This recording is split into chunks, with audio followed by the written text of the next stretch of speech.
Good morning. Thank you for coming. Committee will come to order. Before we get started on the business of the committee this morning, I want to express from myself, Mr. Larson, Mr. Schuster, and Mr. DeFazio our deepest condolences to the victims and families of those who lost their lives in the crash of Germanwings Flight 9525 in southern France. We don't have a lot of details. We know it was a terrible tragedy. We will be closely monitoring the investigation. Aviation safety has and will always continue to be a top priority of this subcommittee. Over the last year, the subcommittee has held a series of roundtables and hearings on the state of our nation's air traffic control system and identifying the challenges the FAA has faced in modernization and next-gen implementation. While we are currently enjoying the safest air traffic control system in the world, we should be striving to also be the most efficient that we can be. Historically, the United States has been the leader in aviation. However, the record is mixed on where we stand today. For decades, policymakers and stakeholders have almost unanimously recognized the need to modernize our radar-based World War II-era ATC system. The FAA has been attempting to modernize the system since 1981. The DOT Office of Inspector General, the Government Accountability Office, and numerous bipartisan federal airline commissions found that FAA's progress with delivering planned next-gen capabilities has encountered a number of delays, cost increases, and failure to provide promised benefits to the traveling public and industry stakeholders.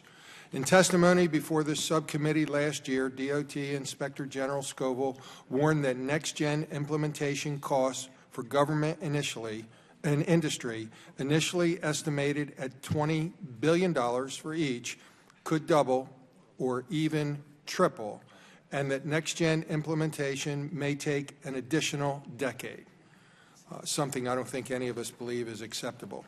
While stakeholders unanimously support next-gen, they have been unable to agree on how to address these well-documented implementation obstacles.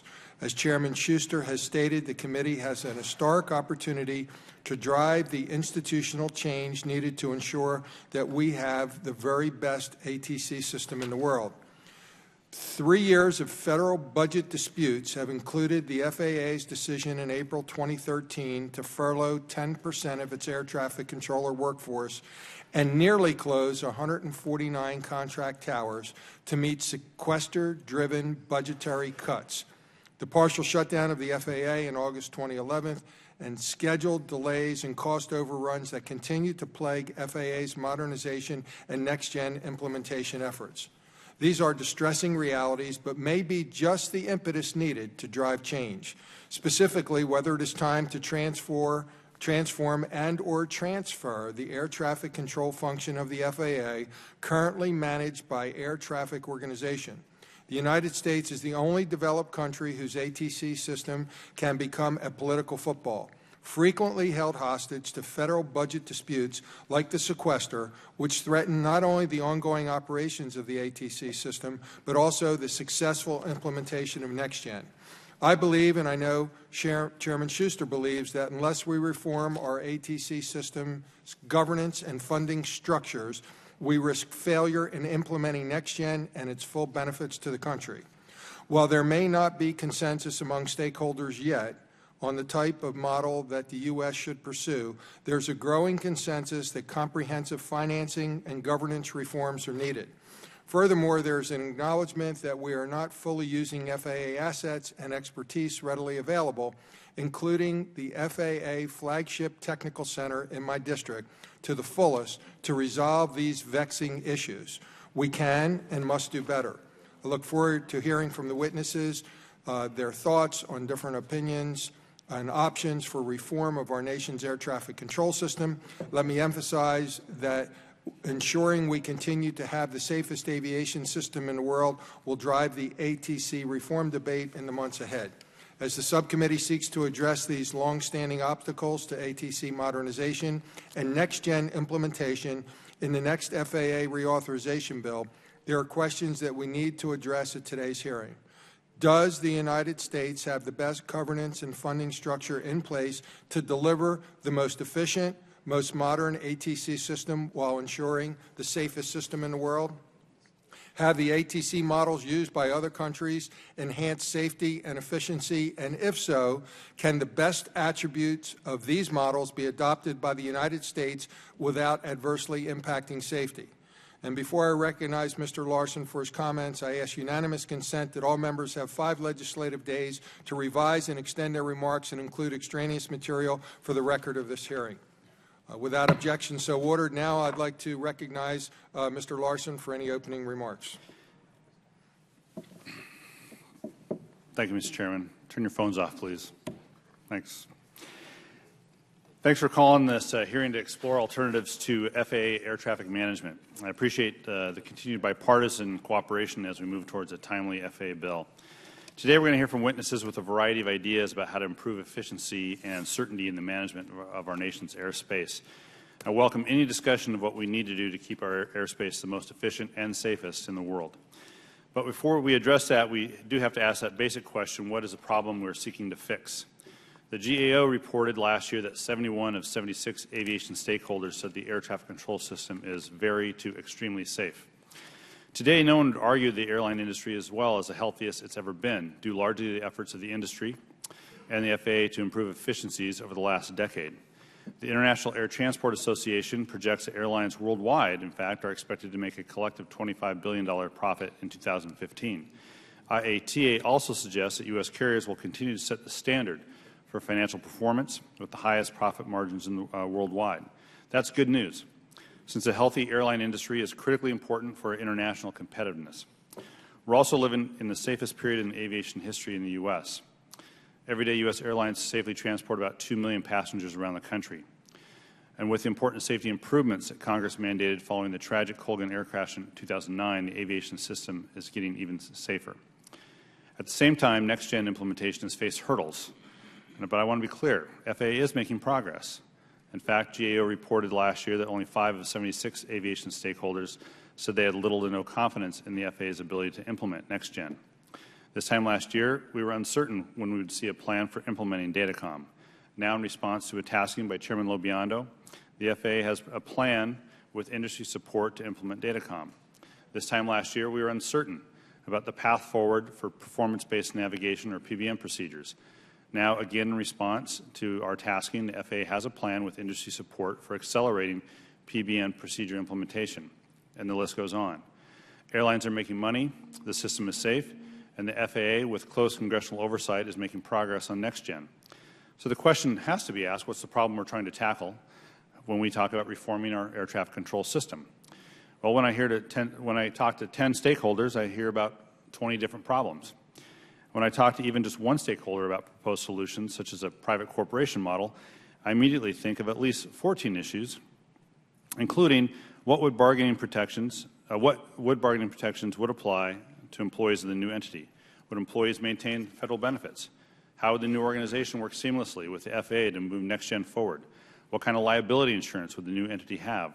How would the new entity coordinate with the Department of Defense in time of crisis?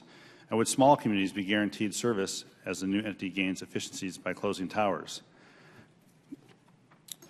Mr. Chairman, with your permission, I'd like to enter, with unanimous consent, another 57 questions I have, for a total of 63 questions, into the record. I thought the limit was 60. Make it 60. You pick the 3 you don't want. Without objection, so ordered. Thanks. So I want to make sure that we're all clear on whether we should address many problems with one solution or whether we should be addressing these problems individually. We must make sure the FAA authorization is not a science experiment. Because with 2 million passengers in the skies on any given day, we must remember what is at stake if we make changes to our safe air traffic control system. If we resolve to go big in this bill with significant air traffic reforms, we have to do methodically, with a clear statement of the problem that we are trying to solve and a clear understanding of how to solve it without compromising safety in any way. Finally, I want to note something that is not a surprise to anyone here. We have 6 months to pass an FAA bill. There are many issues to address with ATO reform. I do not think any of our witnesses will tell us today that the diverse interests in this industry are coalescing around a single proposal. Without that happening, I find it difficult to foresee an on-time FAA authorization bill if we tackle this topic. If stakeholders want to push for a proposal, they need to put something on the table or risk heading us down the chaotic path of multiple short-term FAA bills as we've had before the most recent authorization. That will only contribute to reform proponents' claims about the damaging impacts of unstable and unpredictable funding. And I'm hopeful we can make progress on these issues today. And before that, before I end as well, I'd like unanimous consent to enter in the record DoD Policy Board on Federal Aviation response to discussion regarding privatization of U.S. air traffic control services, essentially a DoD statement of issues that they'd like to address should we move forward on any planned privatization, commercialization, or whatever other term we want to give it. Without objection, so ordered. With that, I yield back. Thank you. Now I'd like to recognize Chairman Schuster. Thank you, Chairman Lobiondo, for holding the hearing today. And let me start off with what Mr. Larson has pointed out. We've got 6 months to act, and everybody that knows Washington, pressure is a great thing for us to have here. It energizes us and gets us going to work. So that pressure is there, and we need to make sure we take advantage of it.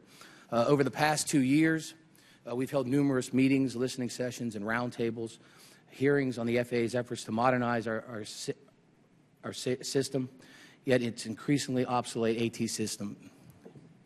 We've also seen reams of GAO reports, Inspector General's reports on the FAA's most recent ATC modernization initiative on NextGen. The bottom line is, after 3 decades of various modernization attempts, billions of dollars have been spent, and we're nowhere near where we need to be. While the FAA has spent approximately $6 billion to date on NextGen, passengers, shippers, aircraft operators have seen few benefits. In fact, ATC delays are up at 13 of the 20 largest airports, and domestic flights take longer now than they did in 1977. As our system approaches 1 billion passengers per year, under these circumstances, 2 things will happen. 1, every day at an airport will seem like the day before Thanksgiving. And 2, we will lose our lead in aviation. Neither of these outcomes is acceptable. Let me emphasize that it's not an indictment of the FAA's leadership team or the air traffic controllers, who are the best in the world. It's an indictment of the governance and financing structure that is broken beyond repair.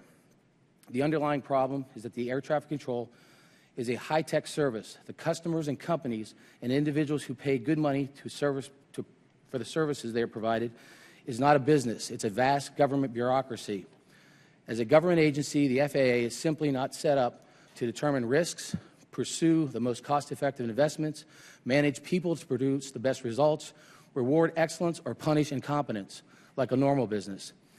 In the same amount of time that we've pursued NextGen, the FAA in the last 10 years, Verizon has upgraded its wireless system not once, not twice, not 3 times, but 4 times in the last 10 years. During this discussion, some have raised the questions of what problem are we trying to solve, and why should we try to do this now? Those are fair questions. To answer what the problem we are trying to solve, I would say we are not just trying to solve a procurement problem or a human resources challenge. Past Congresses have tried to address narrow problems, but have little to show for it. The FAA hasn't really changed or gotten better. What I want is for the United States to have the safest, and let me emphasize, safest, most cost-effective, most technologically advanced ATC system in the world, bar none. We're not there, and we will never get there on the current path. We have to step up to the broader challenges of getting it right and keeping America the leader. And to answer why now, air traffic control levels declined by 15% since 2007, but the FAA and its budget have gotten larger. This is the right time to act. We have the breathing room and the imperative to get ourselves on course. The only answer is a transformational reform that will ensure that the ATC service provider operates like a business with no degradation in safety levels. It's been done before. In the past 20 years, 50 countries have successfully separated the ATC system from the aviation safety regulator. They've taken different approaches, but with similar results. ATC systems have been modernized, safety levels have been either maintained or improved, service quality has been improved in most cases, and costs have generally been reduced. I believe the United States, with all of our talent, energy, and resources, can do just that or better. Given the size and complexity of our national airspace, we need to look at lessons learned and the best attributes of other countries and apply them to the United States. The idea of reforming our system is not new. Bipartisan federal aviation commissions during the Reagan and the Clinton administrations have looked at it and tried to tackle these issues. And no matter what course we take on air traffic control reform, we need to ensure that safety will be not compromised. I look forward to hearing from our panel, and our panel today is very distinguished. Many, many years of service in the industry, many years of looking at this problem. In fact, Mr. Poole said to me when I saw him back there, he said, I hope I'm prepared today.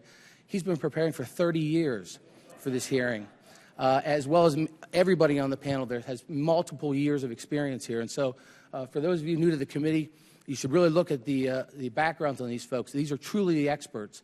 They know the problems, they have the solutions, and we need to work with them to try to make sure that we do what's good for this country, do good for aviation in America and the world. Thank you. I yield back. Thank you. Mr. DeFazio. Thank you, Mr. Chairman. I think it's clear we all have a common objective here. We want to maintain and improve upon the safest air traffic control system in the world, but we want to make it more nimble in terms of adopting new technology procurement moving forward. But what's the major problem we're trying to solve? Well, I would say 2-week partial shutdown of the FAA in the summer of 2011 when Congress and this committee failed to reauthorize the FAA, budget sequestration, that caused furloughs, hiring freeze, flight delays, that was a mess. The shutdown of the entire government. So number one priority is to protect the FAA and air traffic organization from Congress. Now that's a tough task, but here we are. Let's see how we could tackle that. How can we protect it from the United States Congress? Well, probably you could say let's keep it the way it is. But let's give it mandatory spending authority, move it off budget. Right now, we're only 9% short of self-funding. We could probably figure out where to get that 9% or save that 9%. And then, like 5 pages in this book of agencies and authorities that are exempt from sequestration, let's exempt it from sequestration. Okay, that's one way to do it. But that doesn't necessarily solve the bureaucracy problems.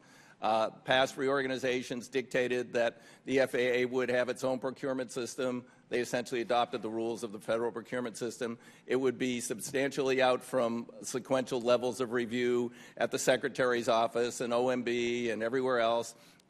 Those things came to naught for a number of reasons.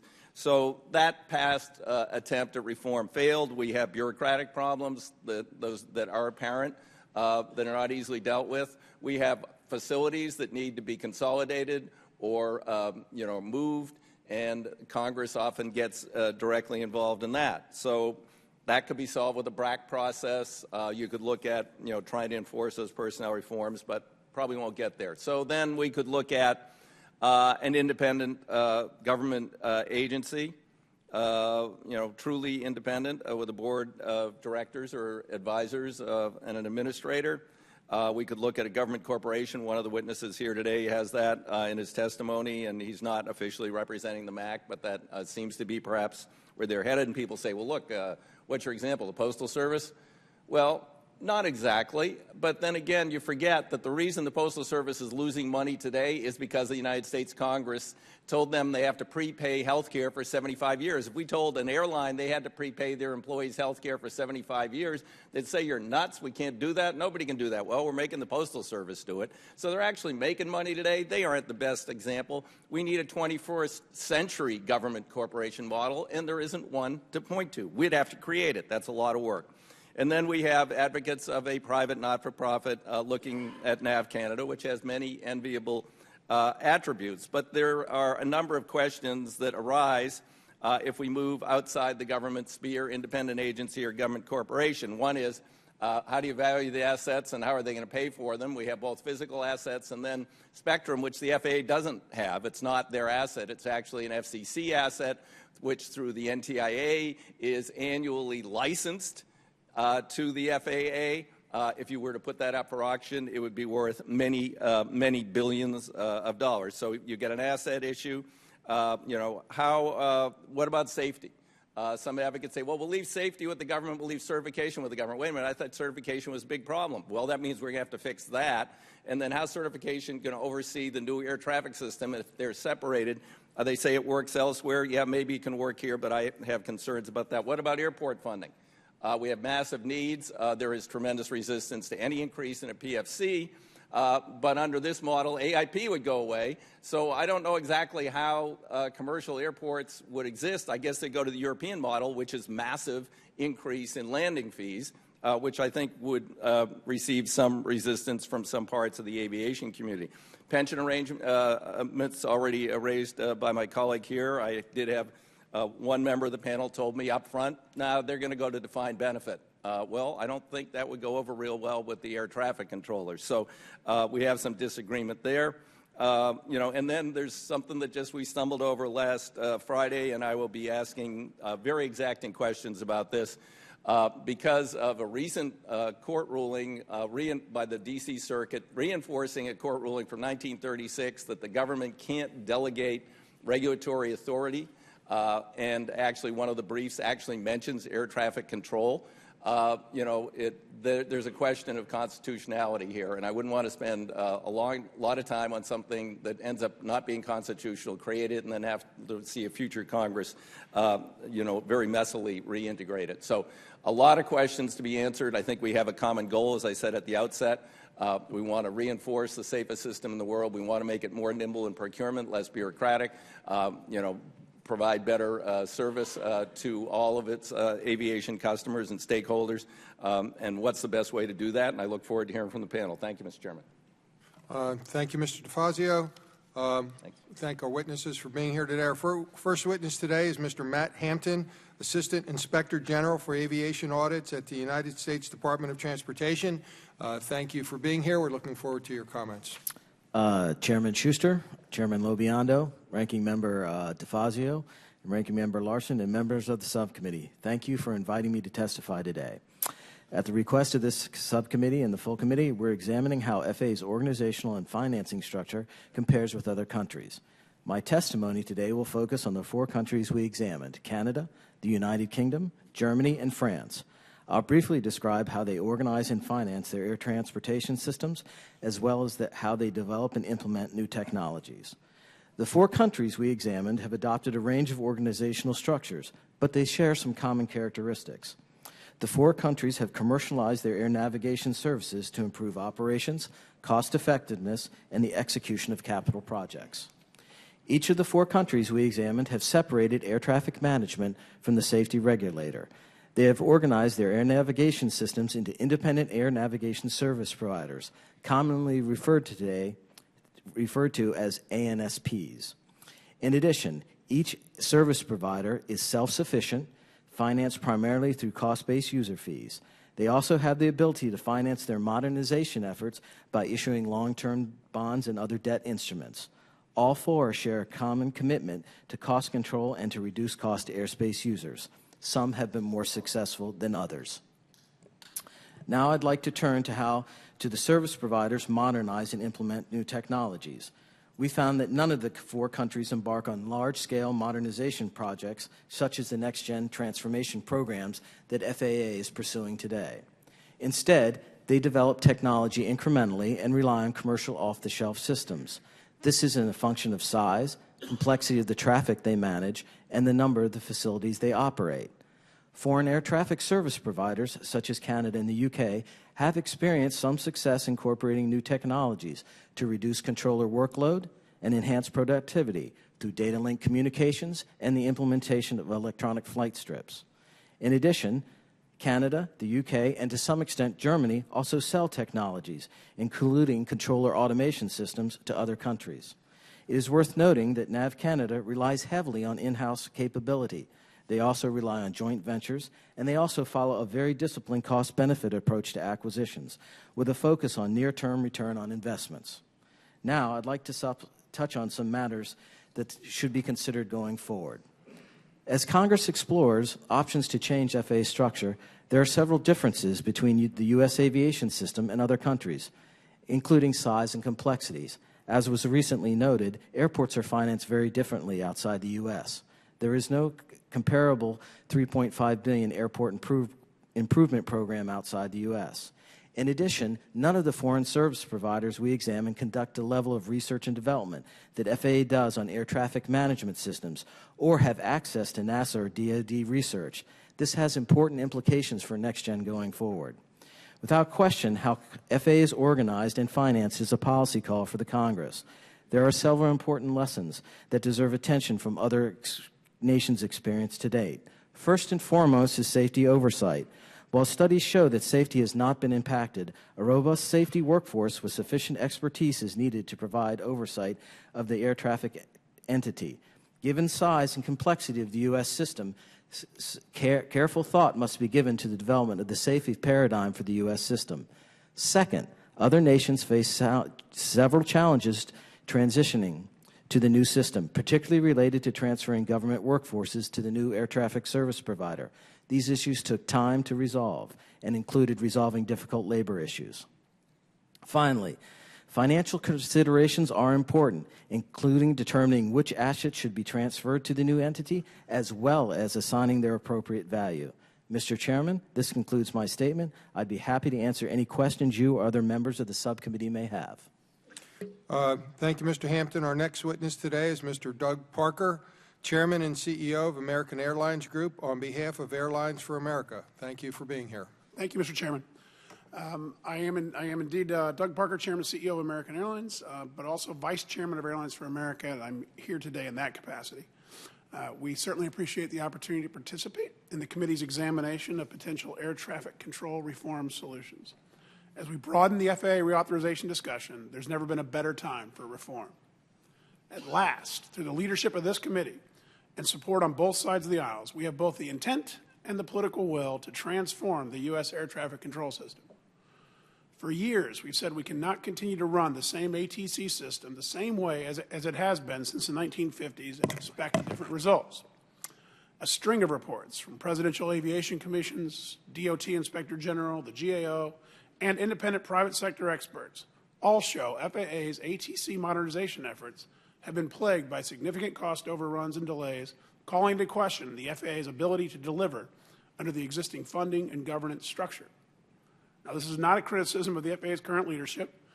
They're a great group that is working very hard and has delivered recent pockets of progress. We commend Administrator Huerta, Deputy Administrator Whitaker, and Assistant Administrator Bolton for their leadership. We believe the problems lie not with their leadership, but with the constraints and the built-in impediments of the current governance and funding structures. We believe fundamental reform presents significant opportunities for improving our system. And like many of you, we recognize there are risks associated with major reform. Indeed, there are those who suggest change is hard and there's insufficient will, both politically and within the industry, to tackle something of this magnitude. We disagree with the skeptics. Other countries have successfully taken it on, and we have the benefit of learning from their combined experience. And the risk can be mitigated. Of far greater concern is the much larger risk of doing nothing. It is in all of our best interest to determine the most effective, fact-based solutions that will work for stakeholders and provide the step-change improvements needed for our ATC system long-term. To make an informed comparison to our own system, A4A undertook research to benchmark and assess the governance, financial, and operational performance of the U.S., Canadian, and European ATC models. To gain an understanding of best practices outside the United States, our evaluation reviewed the safety, efficiency, customer service, and next-gen implementation performance of those organizations. Our conclusion is that to bring our ATC system to where it should be today and must be for the future, transformation, not renovation, is required. We are fortunate to currently have the safest ATC system in the world. We also should be striving to be the most efficient. Our airspace is inefficiently managed, and airline passengers pay the price. Our benchmarking and fact-based assessment of the governance, financial, and operational performance suggests some basic principles for ATC organization success. First, independent, multi-stakeholder board governance. Second, effective management incentivized to pursue efficiencies without unnecessary constraints hampering their decision-making. Third, a fair self-funding model based on the cost of ATC services. And fourth, the ability to manage capital to allow speedier technological modernization. With these principles in place, ATC can operate like a business with long-term funding and governance certainty. Clear organizational accountability to stakeholders and users of the system drives effective and efficient operations and decision-making. A self-funded, cost-based financing model frees the system from the annual appropriations process and ensures stable and predictable funding that allows for access to capital markets. And funding not consistently held up by sequestration will also enable long-term planning. Our work to date shows a commercialized, nonprofit-type governance structure would deliver the greatest benefits for a reformed ATC entity because the commercial structure would continue to put safety first while driving value for all stakeholders. And to be clear, under any and all scenarios, first and foremost, the FAA must retain the role as safety regulator. We believe various models already in place in key international airspace provide valuable insight to help us transform best global practices into a U.S. system that acknowledges our complexity and operating environment. We believe we should be focused on holistic changes in governance, structure, funding, and accountability that will facilitate the development of a world-class ATC organization. We should do it by using the best technology and best practices to deliver the safest and most efficient air traffic infrastructure in the world. We have the technology and the opportunity. We are doing a disservice to our customers and the flying public by not acting. We need to stop the endless circular discussion of need and act by seizing this opportunity to create an ATC system our passengers, our economy, and businesses across America expect and deserve. Thank you very much. Thank you, Mr. Parker. Our next witness today is Mr. Craig Fuller, Vice Chairman of the Federal Aviation Administration's Management and Advisory Council. Thank you for being here.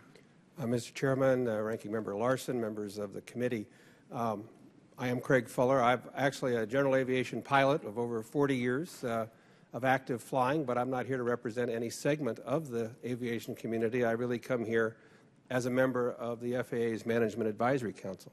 This council was formed in 1996 by the Congress to give the administrator advice and counsel on management concerns.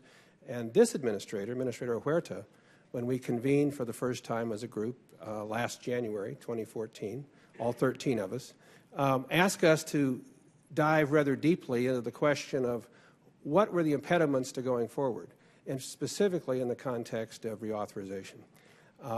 I've submitted a statement for the record. I'd like to give you just a very brief background and respond to some of the good questions that were asked in the opening statements. We do not, on the Management Advisory Council, have a recommendation to make or a consensus that we've arrived at yet. I will talk about a concept that the working group and the members of the MAC have looked at carefully. Our first step last year was actually to talk to about 30 different stakeholders to understand going forward what impediments they saw, and then to talk to the leadership inside the FAA. As a working group, the MAC members participated in this activity, and the full MAC was briefed during our meetings on what we found. What we found has been actually shared here today in many ways. First and foremost, the question was asked, is the best funding structure in place today? I think our answer is clearly no.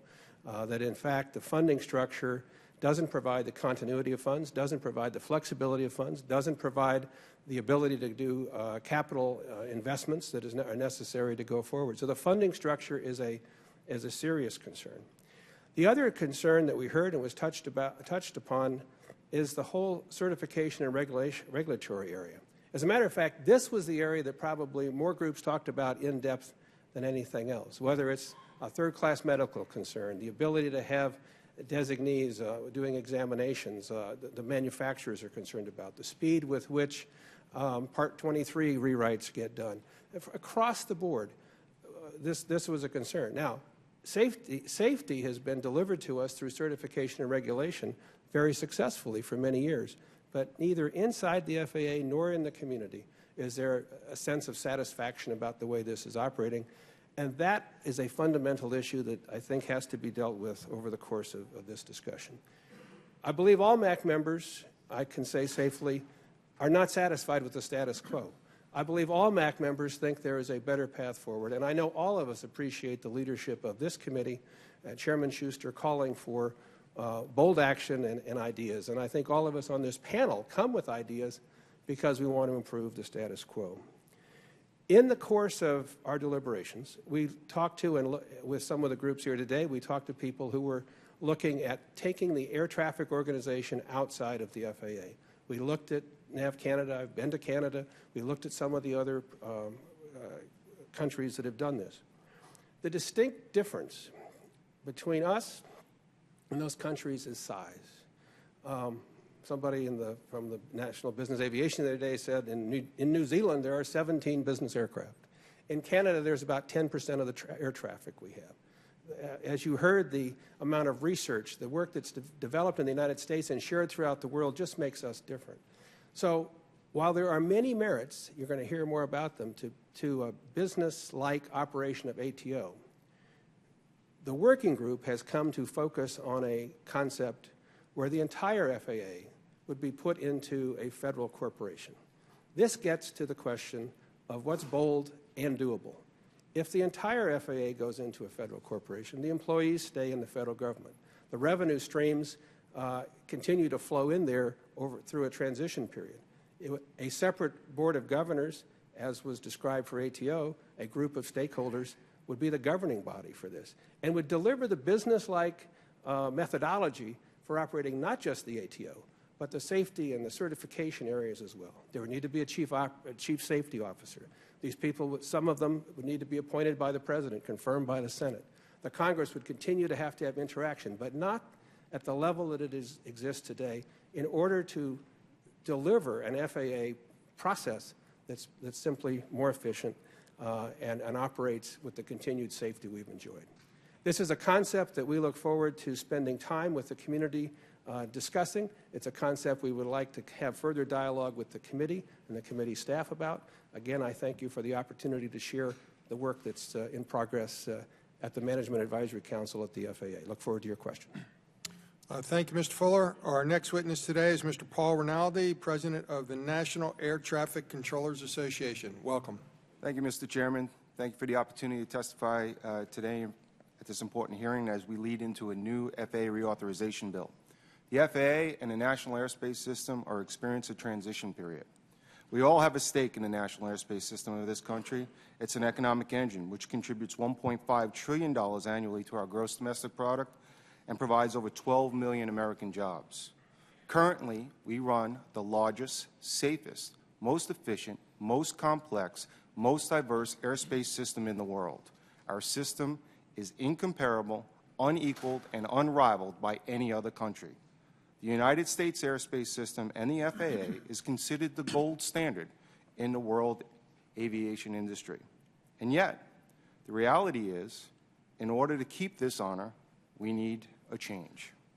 Currently, we face many challenges in responding to the given problems of unstable budgets, including but not limited to the inability to finance long-term projects, the inability to grow the national airspace system for new users, the inability to modernize our aging infrastructure. And currently, we are struggling in maintaining proper resources and staffing at our busiest air traffic control facilities.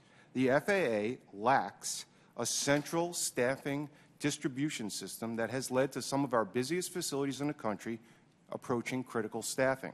This is a giant concern for us.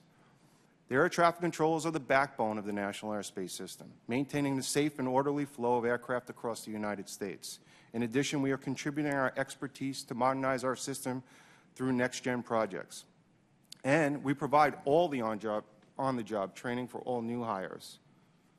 This requires our facilities to be appropriately staffed. An understaffed facility can barely keep its positions open for the day-to-day operation. Never mind train our controllers on new technologies and procedures for next-gen, or train our new hires that walk through the door. Understaffing our facility will ultimately delay modernization projects. Simply put, this is bad business to understaff our busiest facilities in the country, and yet the FAA continues to do it every day. This will eventually cause major delays within our system. The upcoming FAA reauthorization bill must address a lack of predictable, stable funding stream for our continuous, hypercritical aviation operation. We understand that addressing the stop-and-go funding problems that we've all experienced may lead to the examination of a potential structural change for the FAA. We believe it's time to look at the structural change for the FAA. But such structural change or reform must be carefully examined to prevent the unintended consequences from negatively affecting the safety and the efficiency of the national airspace system. Every stakeholder in the national airspace system should all work together to ensure the United States continues to be the leader in the global aviation community. Any reform must be mission-driven with safety and efficiency first and foremost, must have a process to provide a stable, predictable funding stream to adequately support the air traffic control services, staffing, hiring, training, long-term modernization projects, along with preventive maintenance and ongoing modernization to our physical infrastructure, which is aging. Any change must allow for continued growth in our system and must be a dynamic system that continues to provide service to all segments of our aviation community. We do not want to take a step backwards. In essence, any change we make needs to be precision-like so that we don't interrupt the day-to-day operation of this national airspace system. Mr. Chairman, our national airspace system is an American treasure. We cannot continue to shortchange it. Aviation is uniquely an American tradition. We need to make appropriate changes to secure the funding of our system and a proper change for the governance structure of this system so that we will continue to grow aviation in this country, allow the integration of new users like UAVs and commercial space programs, and give us a competitive edge to continue to be the leader in the global aviation community. Mr. Chairman, I thank you for your time, and I look forward to answering any questions you may have. Thank you, Mr. Rinaldi.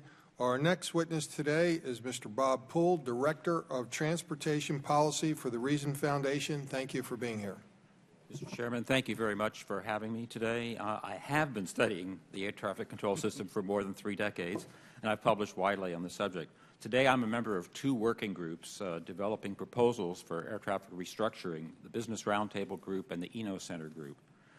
I agree with many other observers about the fundamental problems with the air traffic organization, the way it's governed and funded. I put it this way. We have basically 3 problems. Number 1, unstable, uncertain funding. Everybody agrees on that. Number 2, a governance model with so many different overseers that it diverts significant ATO management time away from its customers and on to the overseers.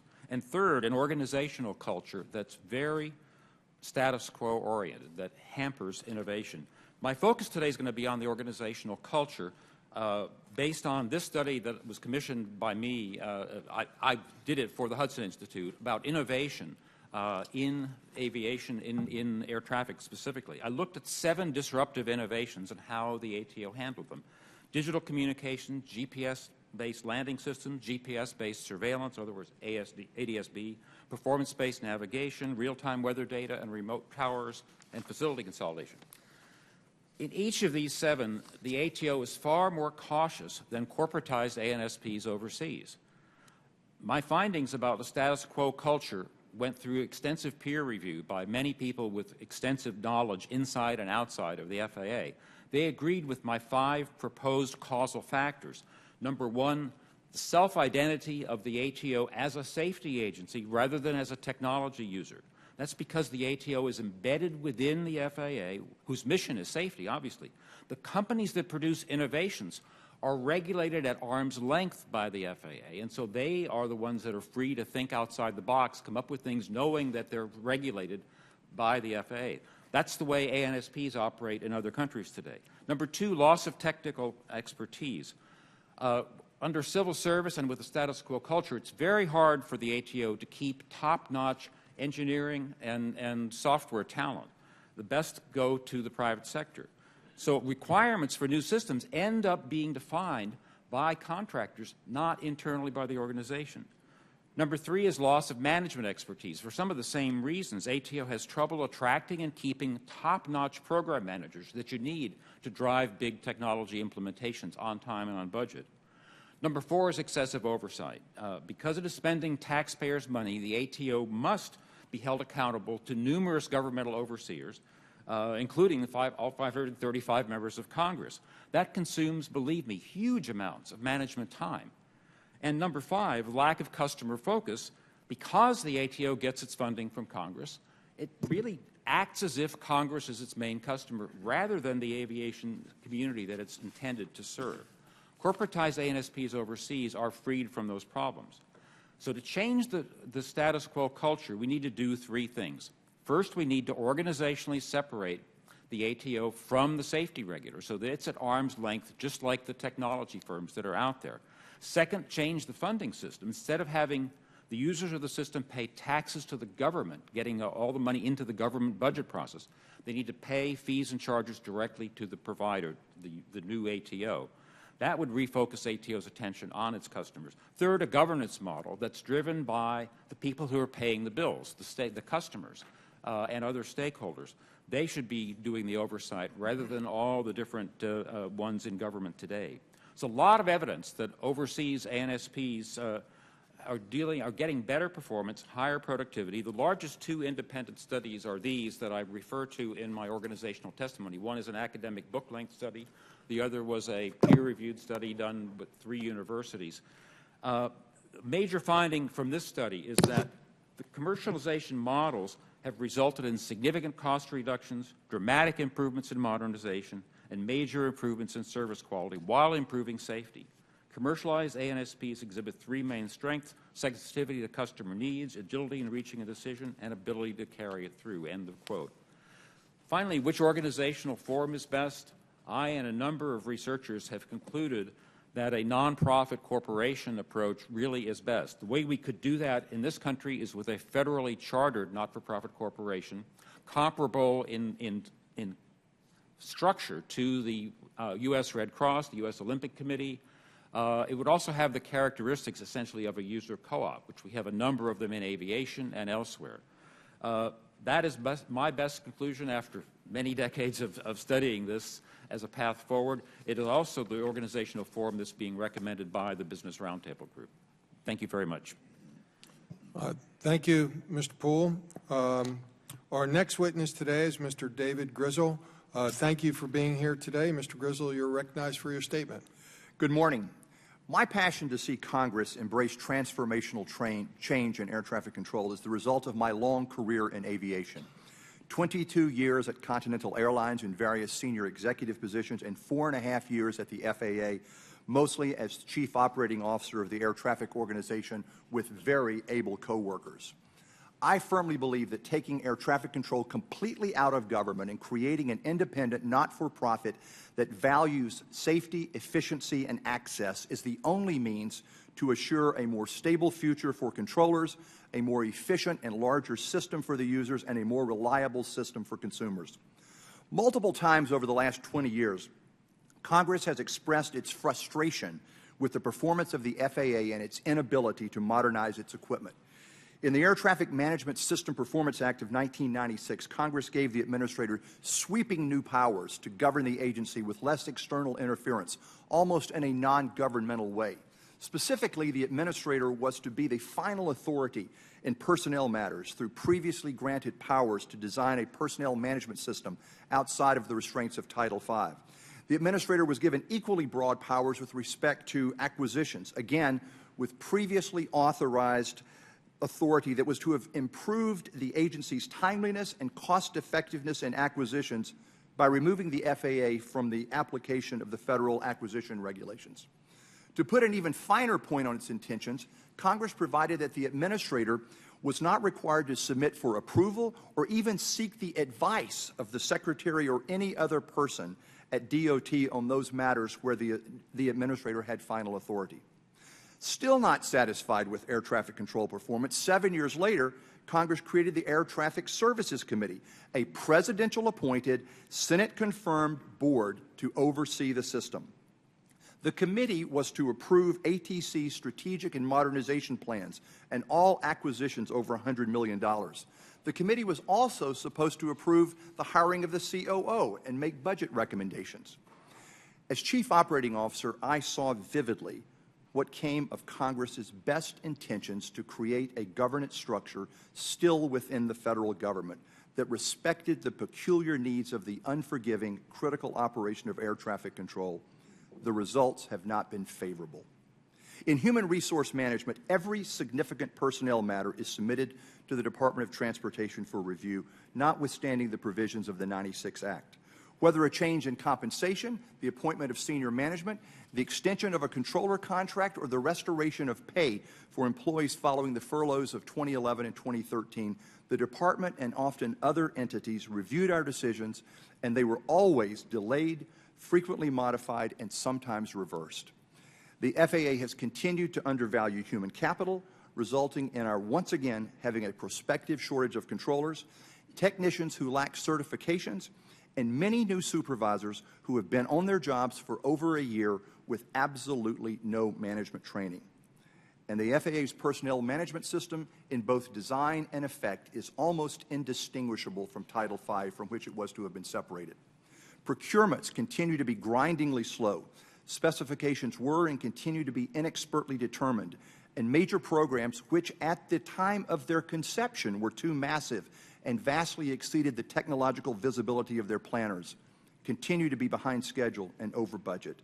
And this does not occur because our contractors are rapacious or our program managers unskilled. It occurs because the system was never designed to support a high-performance operation like air traffic control.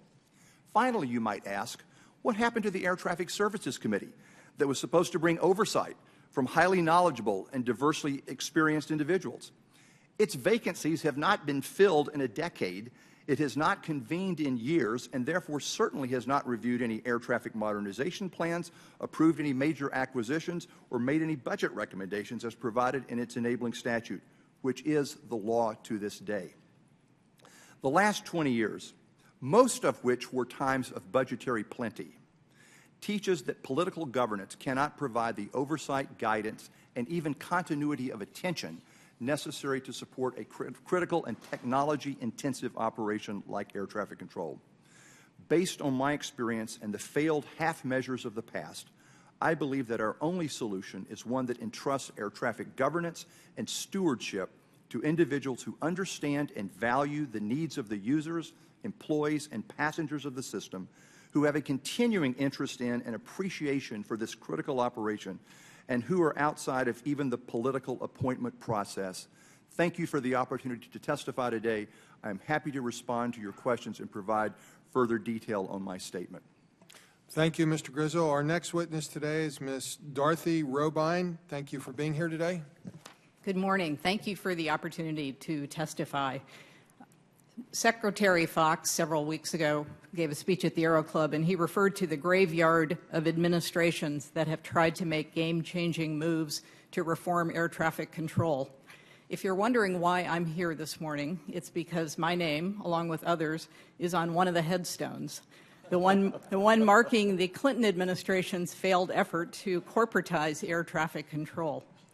I brought with me the vacuum tube, the very vacuum tube that Vice President Gore used to hold up whenever he spoke about the need to reinvent air traffic control, which he did often. The FAA was then the largest purchaser of vacuum tubes in the U.S. They acquired them from Bulgaria, the Czech Republic, because they were no longer produced here.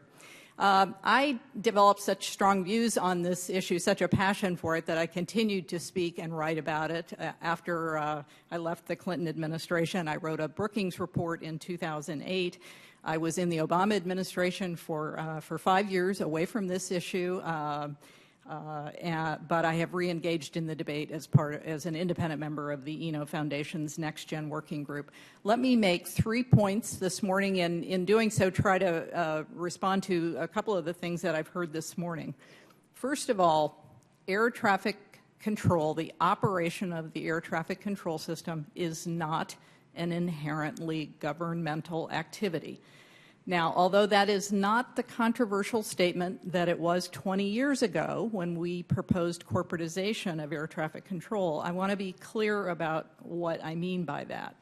Air traffic control is a complex, safety-critical endeavor, but it is operational in nature. It does not require the kind of policy judgments or trade-offs that only a government entity can make. By contrast, the regulatory side of the FAA is inherently governmental, as with the Federal Railroad Administration, NHTSA, Food and Drug Administration. FAA regulation requires policy judgments and trade-offs that are at the heart of what it means to be a government agency. Now, historically, the air traffic control operator and the safety regulator were seen as so inextricably linked that the operation was assumed to be inherently governmental. We now know that's not the case, and we know that in part from the 50 countries that have separated them. In fact, safety experts worldwide are now unanimous in saying that the regulator should be separate from the operation it regulates so as to avoid a conflict of interest on the part of the regulator. The United States is one of the only advanced industrial countries in which air traffic control is still both operated and regulated by the same agency. So in sum, operation and regulation should be separate. And second, FAA safety should remain in a traditional government agency. My second point, precisely because air traffic control is not inherently governmental, our current approach to managing it is highly problematic. And I think this is the answer to the question that Congressman Larson, Congressman DeFazio raised. What is the problem? Simply stated, and I have been saying this for 20 years, the problem is air traffic control is a 24/7, capital-intensive, high-tech service business trapped in a regulatory agency that is constrained by federal budget and procurement measures, burdened by a flawed financing system, and micromanaged by Congress and the Office of Management and Budget. On the governance side, as a traditional federal agency, the FAA simply cannot manage what amounts to a business. To paraphrase James Carville, it's the incentive stupid. As one example, FAA management views Congress as the customer, not the users of the system, because you hold the purse. On the financing side, the incentives are every bit as flawed. Excise taxes create perverse incentives for the users of the system who don't pay directly for what they consume. It also creates flawed incentives for the FAA, and it denies the FAA the sort of user feedback that a normal business gets from its customers. And because the federal government lacks a capital budget, agencies must fully fund its capital investments up front out of the annual appropriation process, which is completely at odds with what it takes to maintain a capital-intensive system like air traffic control. So this clash of cultures, the fundamental mismatch between governance and financing and the system that we have is, in my view, the problem and to blame for the issue. Third, to address the governance system, Congress needs to move the ATO outside of the traditional government bureaucracy so that it can operate like a business. You've heard about the 3 different models this morning, a government corporation, a user-owned cooperative or stakeholder cooperative, and a for-profit entity that is regulated, rate of return regulation. I have a strong preference for the user cooperative model because it achieves a very elegant alignment of economic incentives. The stakeholders manage the system with heavy involvement by the users. Therefore, they have a natural incentive to keep costs low and to invest in capital at the optimal level. And I think NAV Canada's record is superb because it has that alignment of incentives right. That is absolutely critical. The NATS model for profit rate of return regulation is problematic. You have to set up a regulatory apparatus. There is an incentive for the regulatee to overinvest in capital. The nonprofit corporation, it works well in other countries. My great concern is that it would be impossible to pull off in this country because the context is different, that it would be impossible to have a politically insulated government corporation in this country. Do I have time left? Yes. All right. Let me address the issue of spectrum because I think I've raised that issue and maybe created a monster. Have I gone over? Oh, I'm 2 minutes. sorry. You don't have 2 minutes left. So. Sorry. Okay, I'll stop there. Excuse me, Mr. Chairman, for interjecting. No, thank you for. Okay, we'll maybe get to some more of this. I'd like to recognize Mr. Schuster. I'm anxious to get to my question, so I'm sorry I did that. But let me just say, talking about hitting the nail on the head, you're spot on. First I want to just what you said to addressing Mr. DeFazio's direct question, which Mr. DeFazio always has good questions and always tough questions, but we're not considering delegating the safety and regulatory oversight to a government corporation or to another entity. we're discussing the delegation of a service function. And we've had many examples of that in the federal government. I might add many of them are poor examples, but you learn from mistake as you do from success. So as we move forward, let's look at those poor examples and make sure we don't make the same mistakes. We've seen the DOT reports, the IG reports, the GAO reports, talking about the governance and financing reforms that other countries have done throughout the world. This is a yes or no question because I look at this panel, I try to do the math. There's probably close to 200 years experience on this panel dealing with the ATC question. So the yes or no question is, due to the size of our airspace, and that's a big question. Everybody says we're too big, we can't do things the way other countries, which we can't. There's a lot of hurdles and challenges, but yes or no, can we scale this to the various reforms that have taken place around the world to the airspace that's our size? Just go down the list, yes or no. I know there's a lot of things in there, but it's basically at the core of the question. Can we achieve this? Yes. Yes. I hesitate because... You've been in government too long, Mr. Fuller. I've been out a long time, though. It's the point that was made. The size makes the transition period much more difficult. I don't doubt that, but is it possible? Do you believe, done well, is it possible? I think you have more problems separating it by itself than keeping it together. Mr. Rinaldi? I get all that. It's a yes or no. So far, two of you failed the test. Lowering government. I think, yes, it can. Anything we set our minds to. Yes. Unquestionably, yes. I think you've already answered the question. Okay, that being said, I believe we can also. I believe we can too. And now the question directly to Mr. Parker. You've spent a career in the airline industry. You've merged a couple of airlines. Doing this, can you take your experience from, you have 90,000 employees, you've dealt with safety concerns, you've dealt with technology, you've dealt with financing, you've dealt with human resources concerns.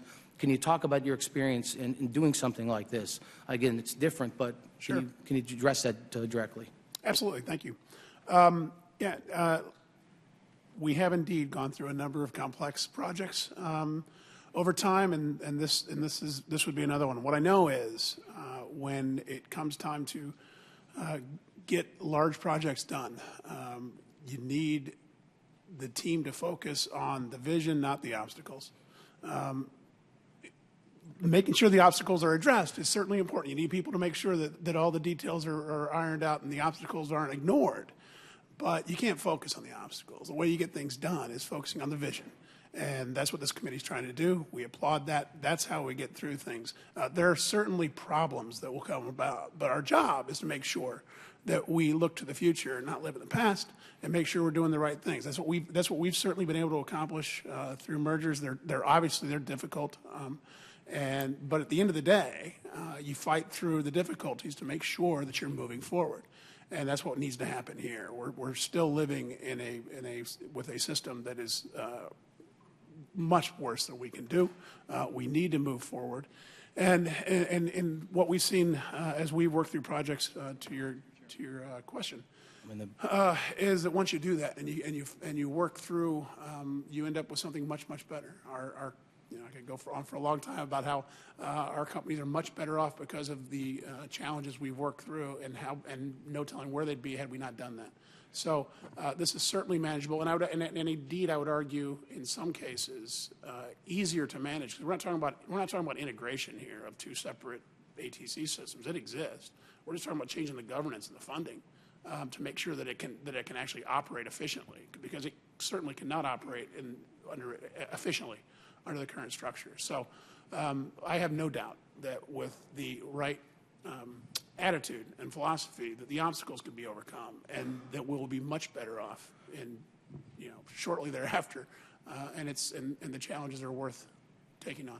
And I think that a very important point that we should take note of is that you made the point that you were merging two different entities, which is extremely different cultures. We're taking a culture, we're taking an organization and setting it aside, and it's basically intact. We're trying to make it better. Absolutely. So I think that's one of the things we all should take away from this. This is it's challenging, but it's no more challenging than what you've done in your career. I yield back. Mr. DeFazio. Thank you, Mr. Chairman. Mr. Fuller, you said safety certification loomed large in your interviews. So under the model I'm hearing here, safety certification stay with the government. Who would pay for it?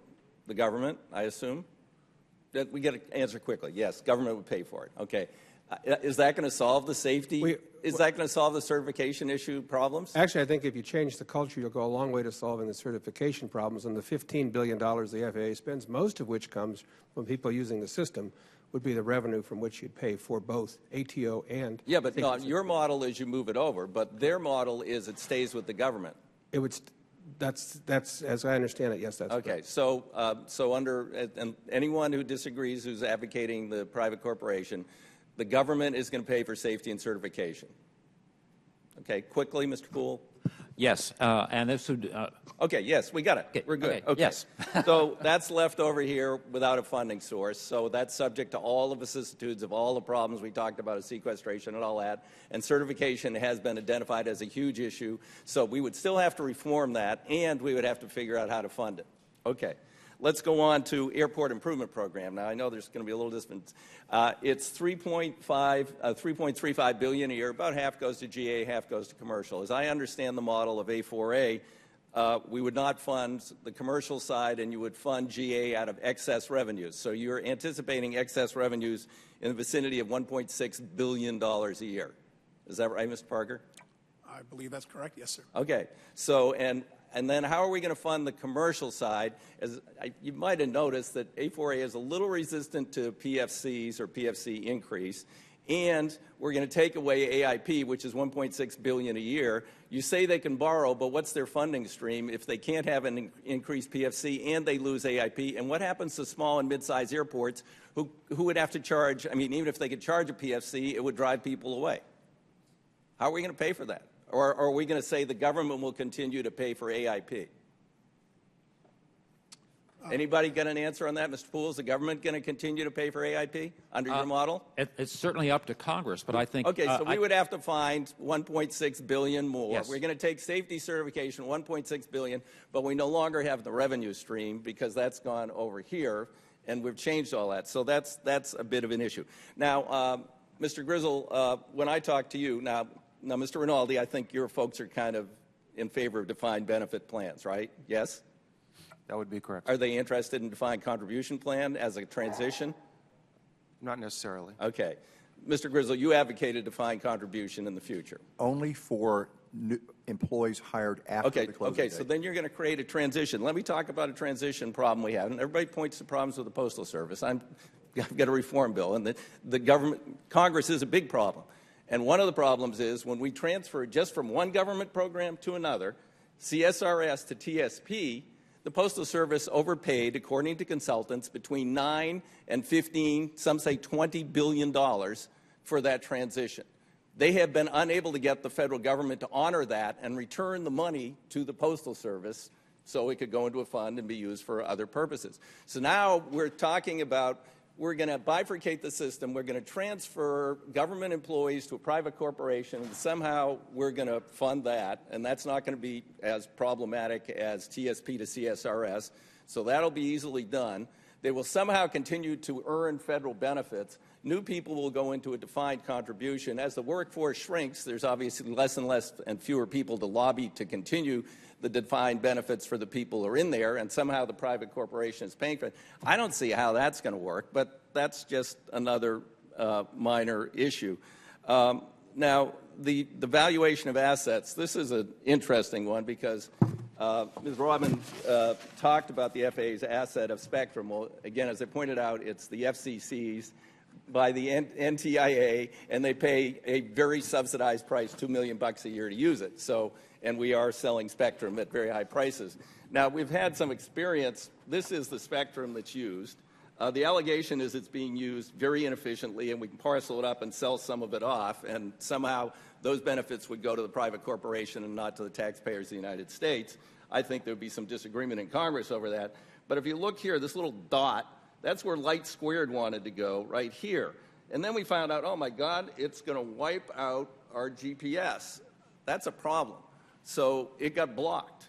Now, actually, this is not being particularly, from experts I've talked to, inefficiently used, plus some of it's intermingled with military, and all of it seems to be vital. Maybe there's some way you can parse it down a little bit, but when we tried to parse it here, people said, oh my God, we're going to lose GPS. So are you anticipating that the government will give the spectrum to the private corporation and allow them perhaps to consolidate some of it and then sell it, and nothing would flow to the federal treasury? No, absolutely not. Okay. And if I created that impression, no. Okay. That Congress would, it's unfathomable to me that Congress would direct NTIA to do that.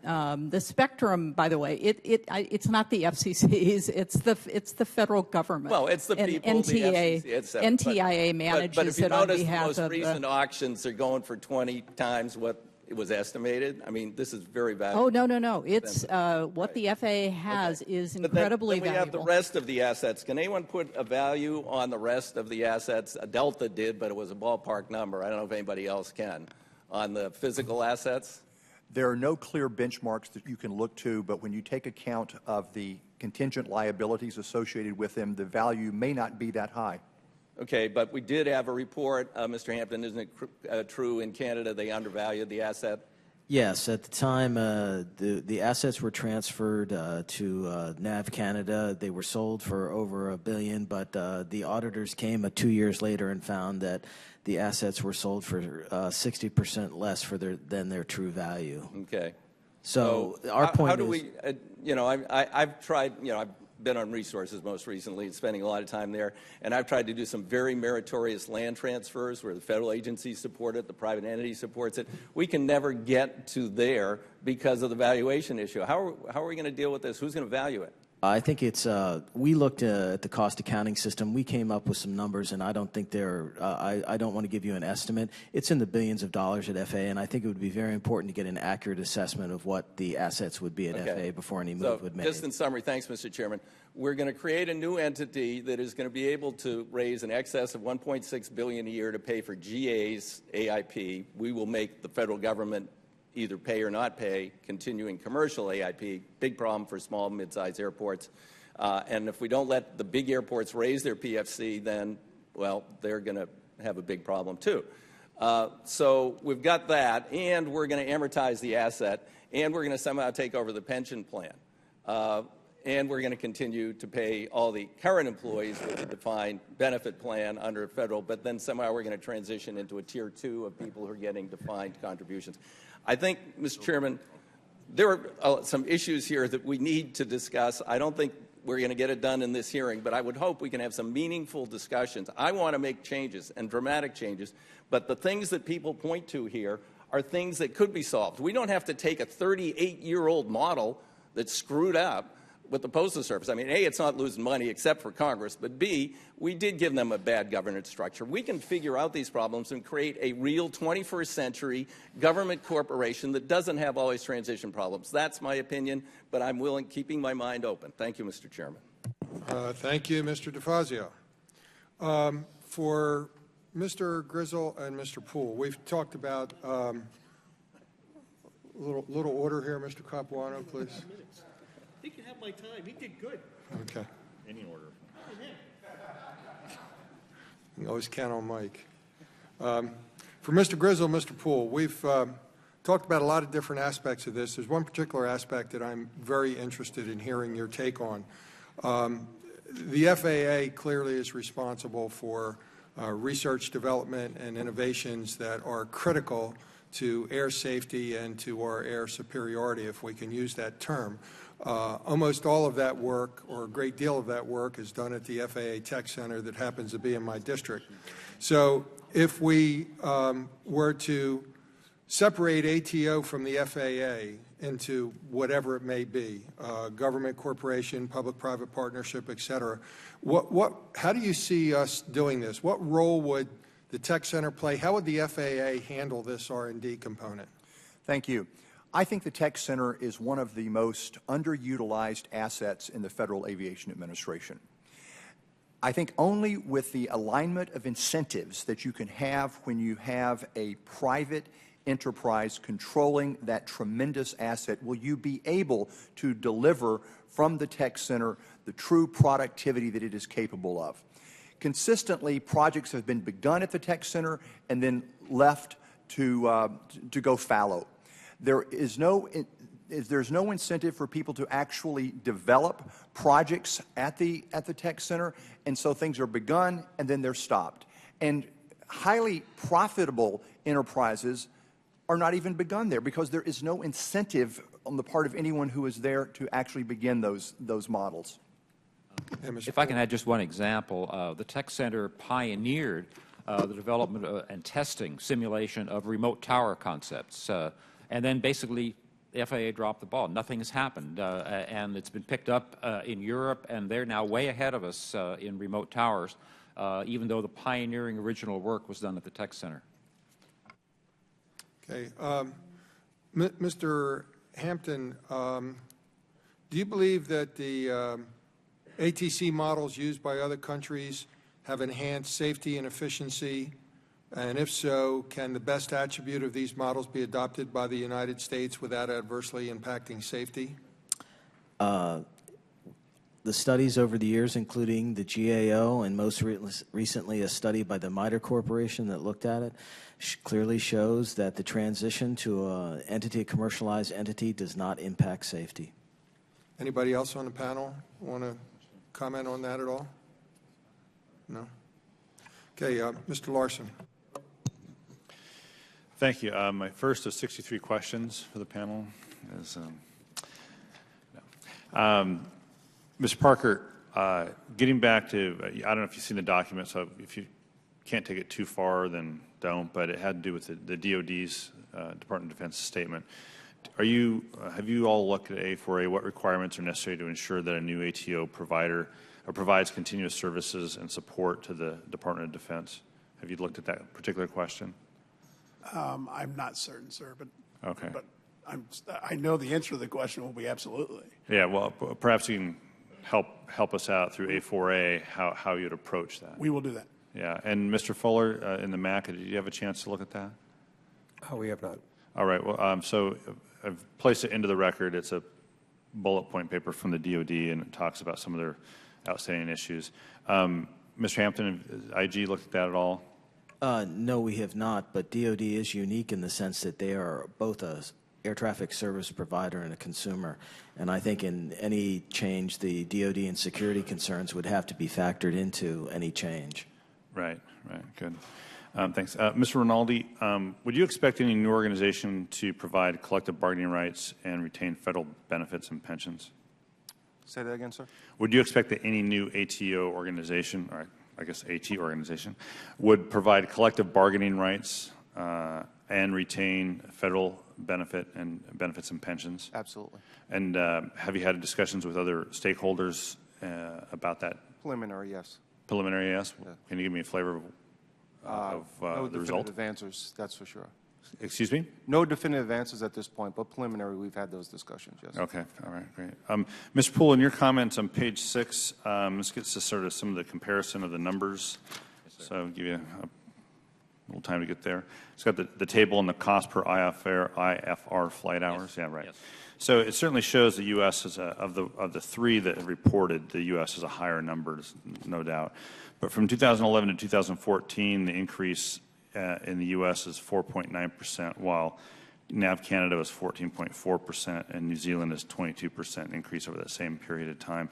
Did you look at, rather than the absolute numbers, why there's a much lower rate of increase in the U.S. versus the other two? I have not looked at that, but what do you, based on your 30 years of experience, would you have some idea about why that would, in those last 4 data points, why it would be so much less for the U.S.? The data are cost per IFR flight hour. So if flight hours have not been increasing that much, but if cost due to investment in new technologies and things, which both New Zealand and Canada have been doing pretty extensively, that may account for it. That's only a hypothesis because I have not looked in detail why that change. Yeah, that's fine. Maybe you can get back to us. So give us a better idea of if there's anything different or new happening in the last several years, or is this an anomaly?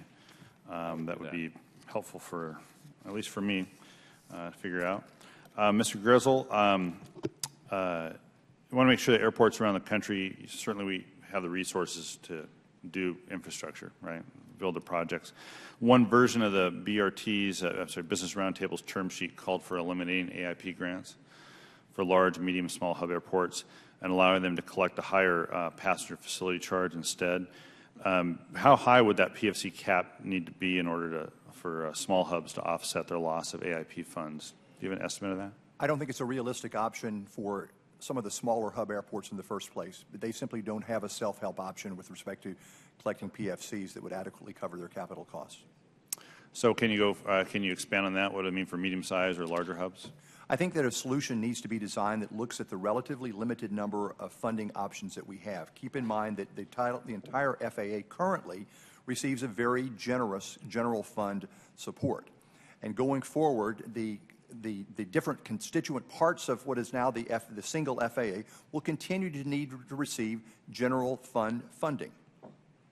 Would you agree? I'm sorry. Would you assess that the airports consider the funding from general fund very generous? I don't know. I do. Mr. Parker, some proponents of reform have suggested that airports should be allowed to charge a higher PFC, right? And we've had this discussion before to make up for an expected shortfall. How do the airlines approach, not necessarily the PFC side, I don't want to really get in that debate, but in terms of the reorganization and how airport construction would be funded, how that would be approached under a different system, given the organizational changes an ATO would bring. Have you thought through that side of things? Well, nothing that here that we're talking about, I think, would change the funding of airports. The funding of airports would continue to take place through, bond financing and landing fees, and the same structure that's done today. Yeah. We're just talking about how we, the funding for the ATO itself, for the itself. So anyway, I don't believe that there would be any expected change to how airports are funded. Yeah. Okay. All right. Thank you all very much, and I yield back. Thank you, Mr. Micah. Thank you, Mr. Chairman, and thank you to both Chairman Lobiando, Ranking Member, and Mr. DeFazio and Mr. Schuster. This is we've come a long way having this hearing. I was talking to one of the staffers as we started. I saw Mr. Oberstar's picture up there, and I remember my first 23 years ago hearing and on reform of FAA and actually trying to get better technology in place. Things don't change much. And I remember that first hearing, and then a year later we had another hearing, and the people were giving the same testimony. Just give us more money, and it's right around, all these changes are right around the corner.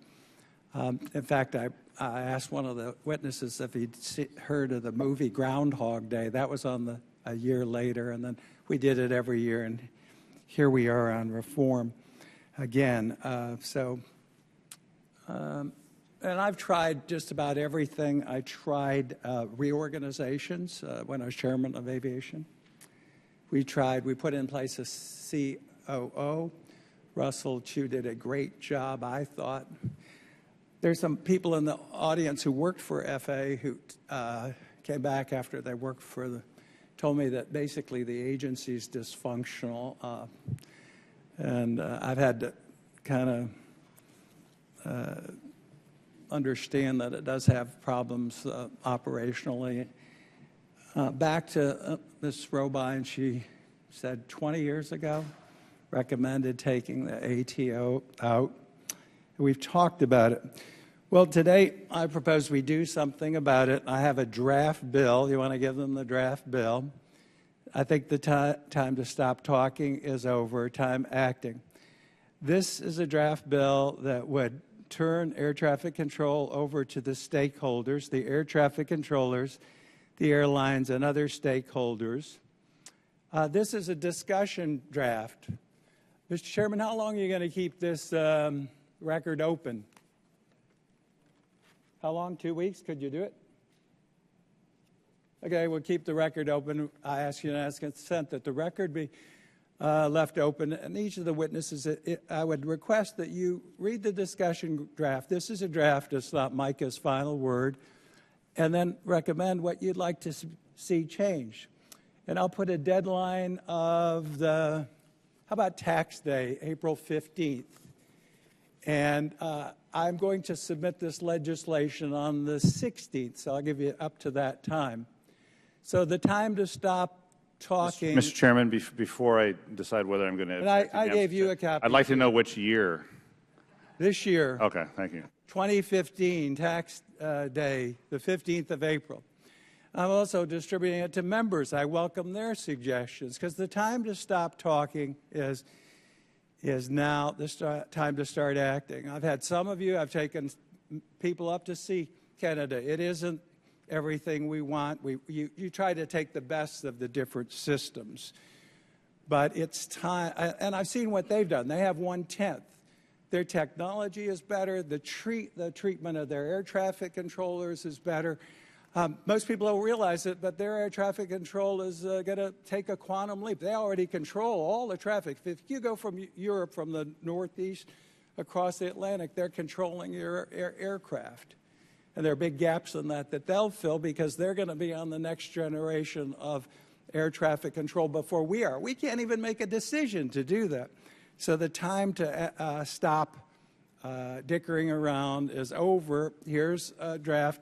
We could put anybody else's name on it, Lobiando, Schuster, Larson. In fact, we'll welcome everybody who wants to.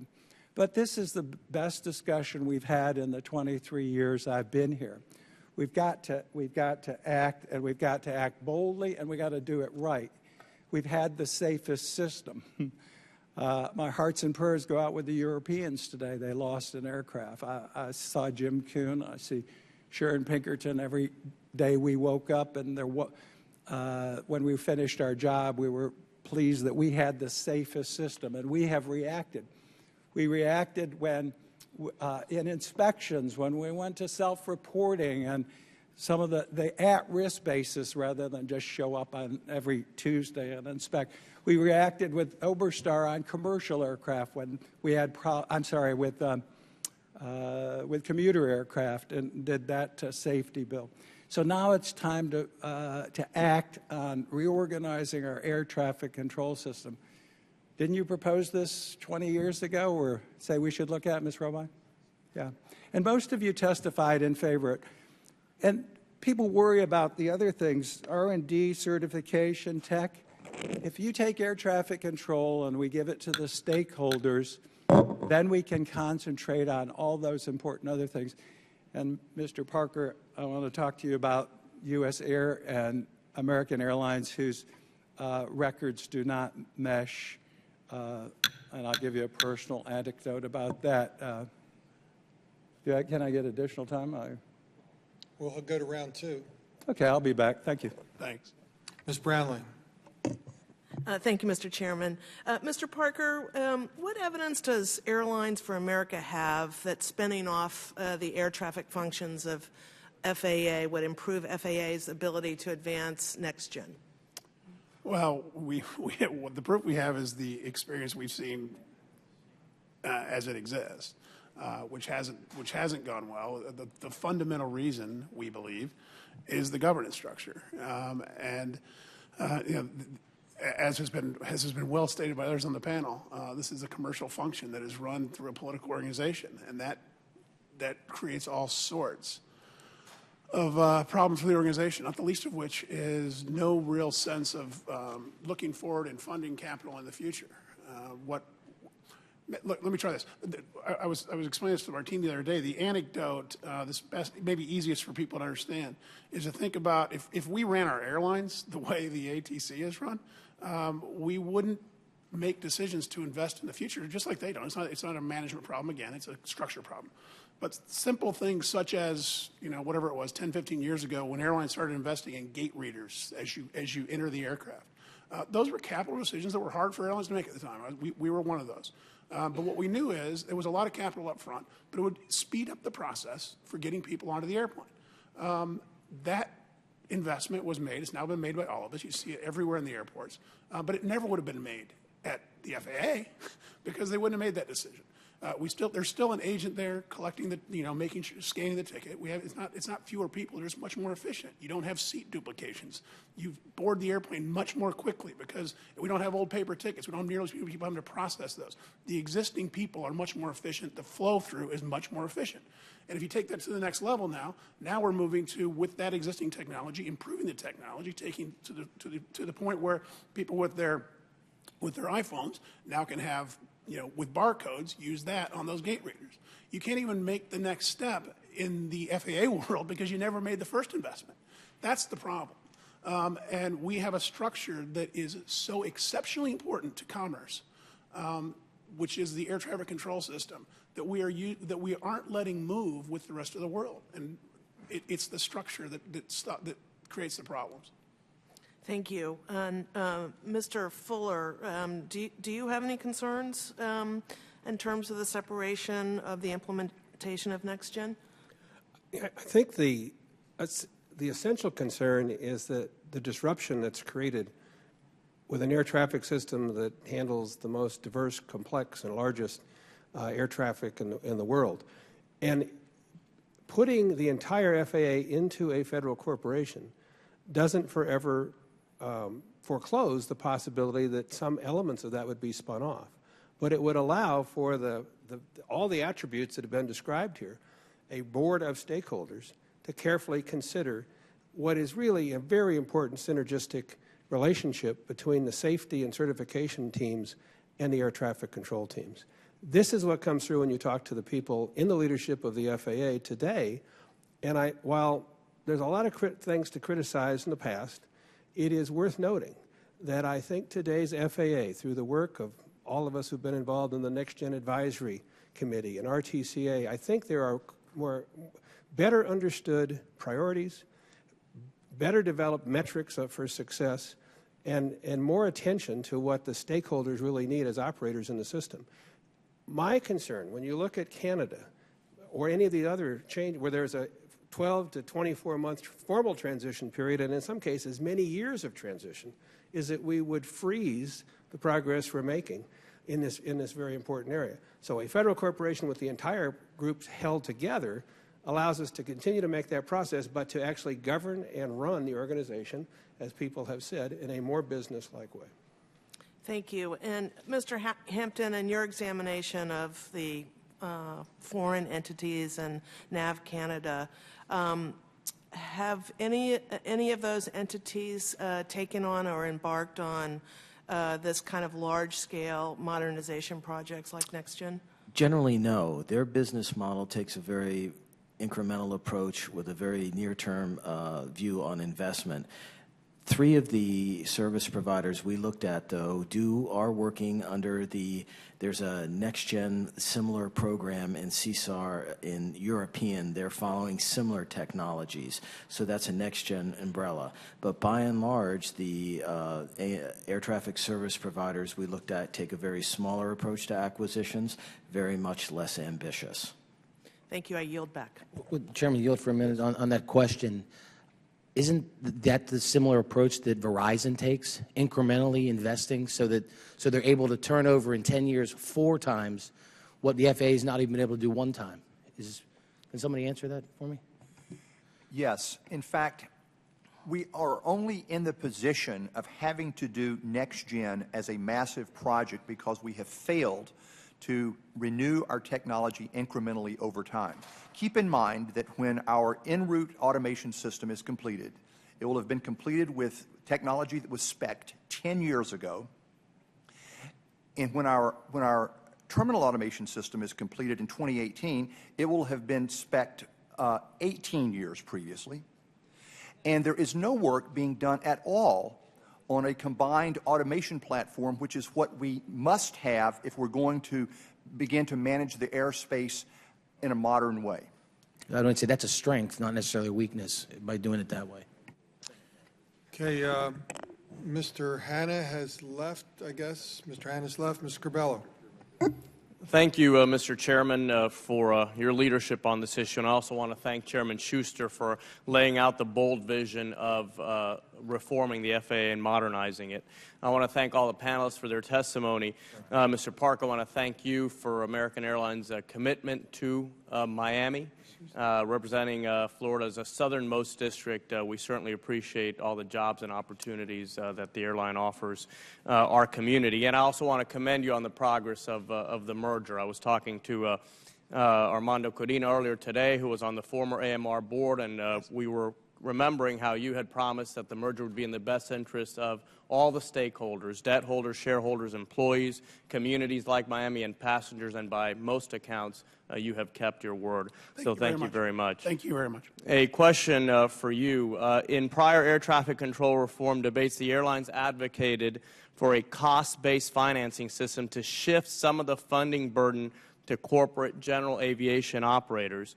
Is this a significant factor in your support for a cost-based financing system today? In other words, do you think more users should contribute to funding the air traffic control operation? It is not a significant piece of of my testimony, and thank you for asking. This, to be quite clear, the A4A position is not a position about trying to reduce or shift our tax burden. We have said that despite the fact that commercial aviation does pay more than its fair share, that's fine. The benefits here are so great that we're not doing that. Our advocacy here is not because we want to see a shift in the burden. Indeed, we've said we're willing to continue to pay what we're paying today, even though the system will become more efficient, and we're already paying more than our fair share. So this has nothing to do with shifting burden. It has everything to do with trying to compel all of you to do the right thing and to get this extremely important commercial enterprise into a much more commercial environment so that it can succeed. And if that means we have to pay more than our share, if that means that we continue to pay more than our share, that's perfectly fine, because the benefits are going to accrue to all of us. Thank you, Mr. Parker. Mr. Rinaldi, I've spoken with several of the employees of the MIA air traffic tower there, and they're currently working on a program called OAPM, which is a complete redesign of the airspace from Jacksonville to Orlando all the way down to Miami. These new routes are being designed with the latest GPS technology to allow for more efficient flow of air traffic. One concern that they do have is regarding the need to train new air traffic controllers as staffing levels have decreased. Over the past year, MIA has lost about 15 controllers alone due to retirements and will lose even more over the next several months. It takes 2 to 3 years to fully train a new air traffic controller. As air traffic at MIA in Florida continues to grow, safety is our #1 priority. Can you talk about the need to maintain a steady workforce of well-qualified air traffic controllers, maybe in the context of this proposed change of the air traffic control operation? Do you think some of the models being discussed would alleviate this situation? Absolutely. Thank you for the question. This is a great question, and it's one of the issues that keep me up late at night. And I said in my opening that currently our busy facilities, Miami, Dallas, New York, Houston, Chicago, is experiencing staffing levels that are approaching uncomfortable for all of us. Controllers are working 6-day work weeks, extended work days. Fatigue is entering into our work environment, while the NTSB is telling us to reduce fatigue into our work environment. We've tried to work collaboratively with the FAA for the last 2.5, 3 years and take some recommendations that came out of the National Academy of Science, along with an independent review panel that I think David Grizzle was part of commissioning when he was COO, and to really focus on real numbers for our facilities, not only to staff the day-to-day positions, but to actually work on modernizing our system. It takes the expertise of the controllers at the very core level to develop these procedures along with the pilots so that these procedures work very well and seamlessly in and out of Miami or wherever we have done it. We've been very successful in Houston, where we turned on in OAPM, is what we call that OAPM, we call it OAPM. Very successful in Houston, where we turned on 60-plus new procedures with a flip of a switch. And in North Texas, we also did it in Dallas. American Airlines seems to be very happy with it. 80-plus facility new procedures, flipped it on, optimal descent approaches, burning less fuel, very carbon-friendly for the environment. It is what we would like to do throughout the country, except our staffing prohibits from us doing it. Thank you, Mr. Rinaldi. My time has expired. Thank you, Mr. Chairman. Thank you. Mr. Lipinski. Thank you, Mr. Chairman. Mr. Rinaldi, I want to hear your perspective on the effects that some of these models may have on stakeholders. I'm sure you know that the CEO of the privatized air navigation service provider in Ireland remarked last week that the tendency in some countries is to favor commercial flights over non-commercial flights and large aircraft over small aircraft as part of the natural selection process. Do you see this as a potential risk in the different models that have been talked about today? Thank you, sir. Great question. We've had a lot of conversations around first come, first serve is what we currently work under today. Obviously, if we have a small moving Cessna and a fast jet behind them, we sidestep them out and bring the Cessna back in on the approach. But there's a lot of talk around best equipped, best serve as we move towards next-gen technology. And it would be, we would be against any type of operation that would prohibit or shrink the aviation system. Our future aviators are out there at these small-level facilities, and that's where our pilots and our controllers are going to come from. And what about the, do you have any concerns of moving away from the current revenue structure? Well, I think as I said in my opening, the current revenue structure is broken. 23 extensions of the last FAA reauthorization bill, partial shutdowns of the FAA, full shutdown of the government, and sequester. It's not conducive for us to modernize our system, run our day-to-day critical operation, and at the same time grow aviation in this country, which is an economic engine.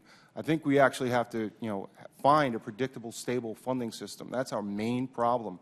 That as we move forward, a predictable, stable funding system so that we can enhance the national airspace system and continue to be the world leader.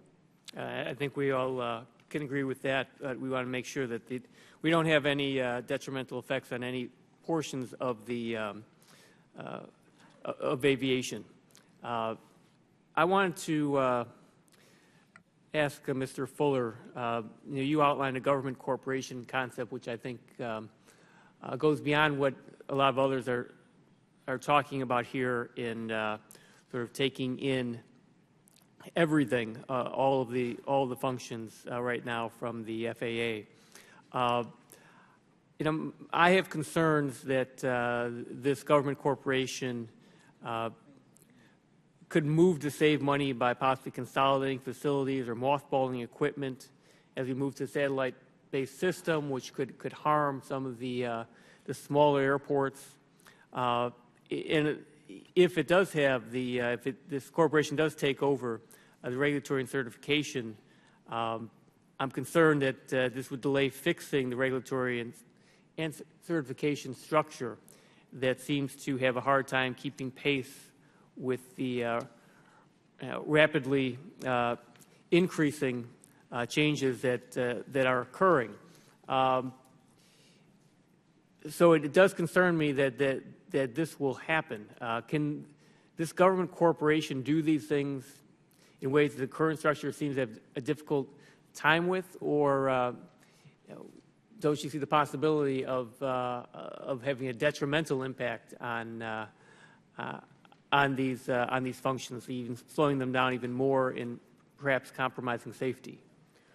So you raised several very important questions. First, I want to say that I hope that people understood that the importance of the moment in time, and Mr. Parker, by talking about the need for the community to collaborate, not penalize one segment over another, I think is exactly why some of us are optimistic that a group of stakeholders could come together, much like the NextGen group has done on the NAC has done for NextGen, but a group of stakeholders could come together and make these decisions in a rational way, so that the way in which you collect money, which honestly in 6 months I don't think you can solve. I think a corporation could address those issues with the stakeholders present. I think the trauma that's caused to some in the regulatory certification process, the dysfunctionality that's been referred to, I think can be solved, again, by a group of stakeholders hiring a CEO administrator, and having the ability to fire them, to set the metrics, to set the goals. I think that's precisely the way in which you would begin to change the culture in this bureaucracy. It's a process that the administrator has started, but continuing to stay within the structure that involves DOT, OMB, the White House, the Congress, it's very difficult. So for all the reasons stated that ATO could be improved by this group of collaborative stakeholders, I think you would be more successful addressing the certification and regulatory side as well with a single corporation. Well, I have concerns. Obviously, there are issues that need to be dealt with, and it would be great if it worked out in the way that you described. But I have concerns about how exactly this would be structured and if it really would fulfill these functions in such an efficient manner as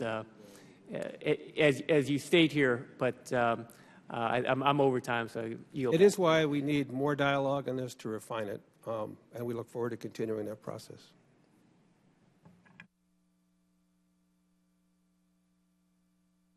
Mr. Zeldin.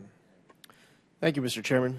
Mr. Rinaldi, I recently had the pleasure of visiting the New York Center in Ronkonkoma. It's just a few blocks outside of my district, but there are 300 air traffic controllers who do reside in the 1st Congressional District. I've had the chance to speak to them, and I've also met with constituents in my district who are attending FAA-accredited college aviation programs, as well as some military veterans who have aviation experience. They were previously on track to become air traffic controllers until the FAA recently changed their traditional recruitment process. They used to favor the graduates of the FAA-accredited college aviation programs or the military veterans with aviation experience.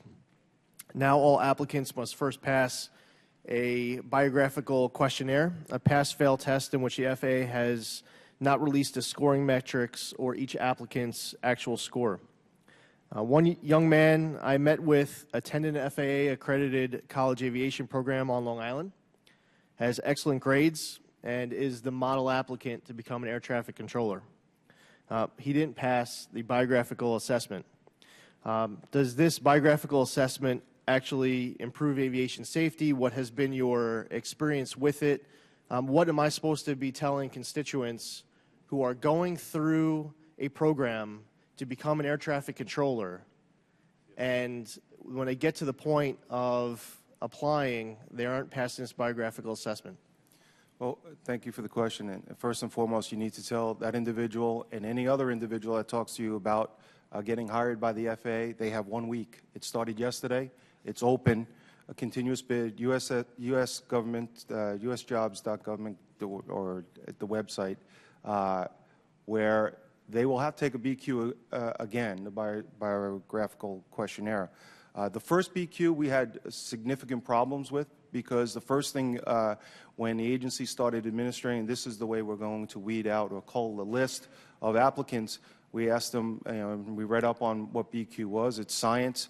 Well, have you validated this with the large group of incumbents? The only one who represents a large group of incumbents would be us, and it was not validated. Therefore, we did have deep concerns about that. Since then, they have worked with us. We have worked on validating the BQ. It's science. I'm not going to argue with any scientists.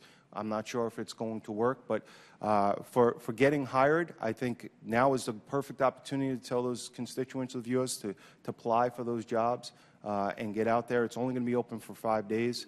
Recently, they had an open bid for anyone who had continuous experience of 52 weeks. Those were direct hires out of the military.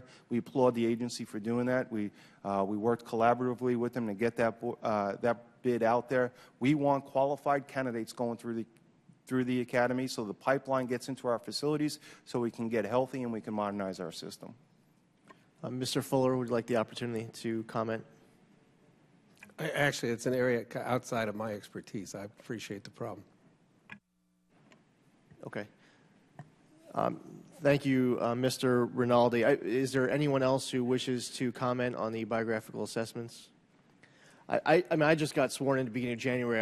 I've been kind of surprised by the amount of constituents who have come to me explaining that they're having these issues with the biographical assessment. So if we can keep an open line of communication to get your comments here in the coming weeks with the current open enrollment process. Well, I think it's a big concern. The FAA said that in order to get hired, you need to go through these certified college programs.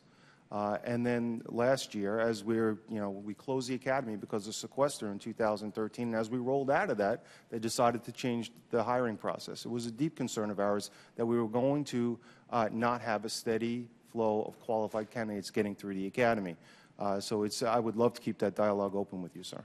All right, thank you. And just on behalf of those constituents going through that program, I just have a tremendous amount of compassion for the fact that this is their goal. This is their dream at the end of college, to have that opportunity to work in the New York Center or one of your other locations, and they're studying hard, getting great grades. Hopefully we can find a place for them in the FAA. Keep in mind, sir, that we are still training controllers in the FAA the way we have for the last 20 years. Most of your constituents who are at an air traffic control program will be using more modern technology than what they will find available to them for their training once they arrive at the FAA. And that is one of the reasons that we have not been as nimble as we should have been in terms of revising our hiring structure to make it more satisfactory to all the constituencies that are looking at the types of controllers that we are in fact producing. Yeah, I appreciate that. My time has expired, but again, it's just the biographical assessment that is disqualifying people who are otherwise well qualified. Ms. Norton. Thank you very much, Mr. Chairman. I really like to get a conversation going between Mr. Rinaldi and Mr. Parker, but first I have to ask Mr. Rinaldi, this loss in air traffic controllers, what was that loss due to? Well, it's mandatory retirement, where we reach our mandatory retirement age. But really, the staffing crisis was exacerbated by the sequester of 2013, which shut down the academy on March 1.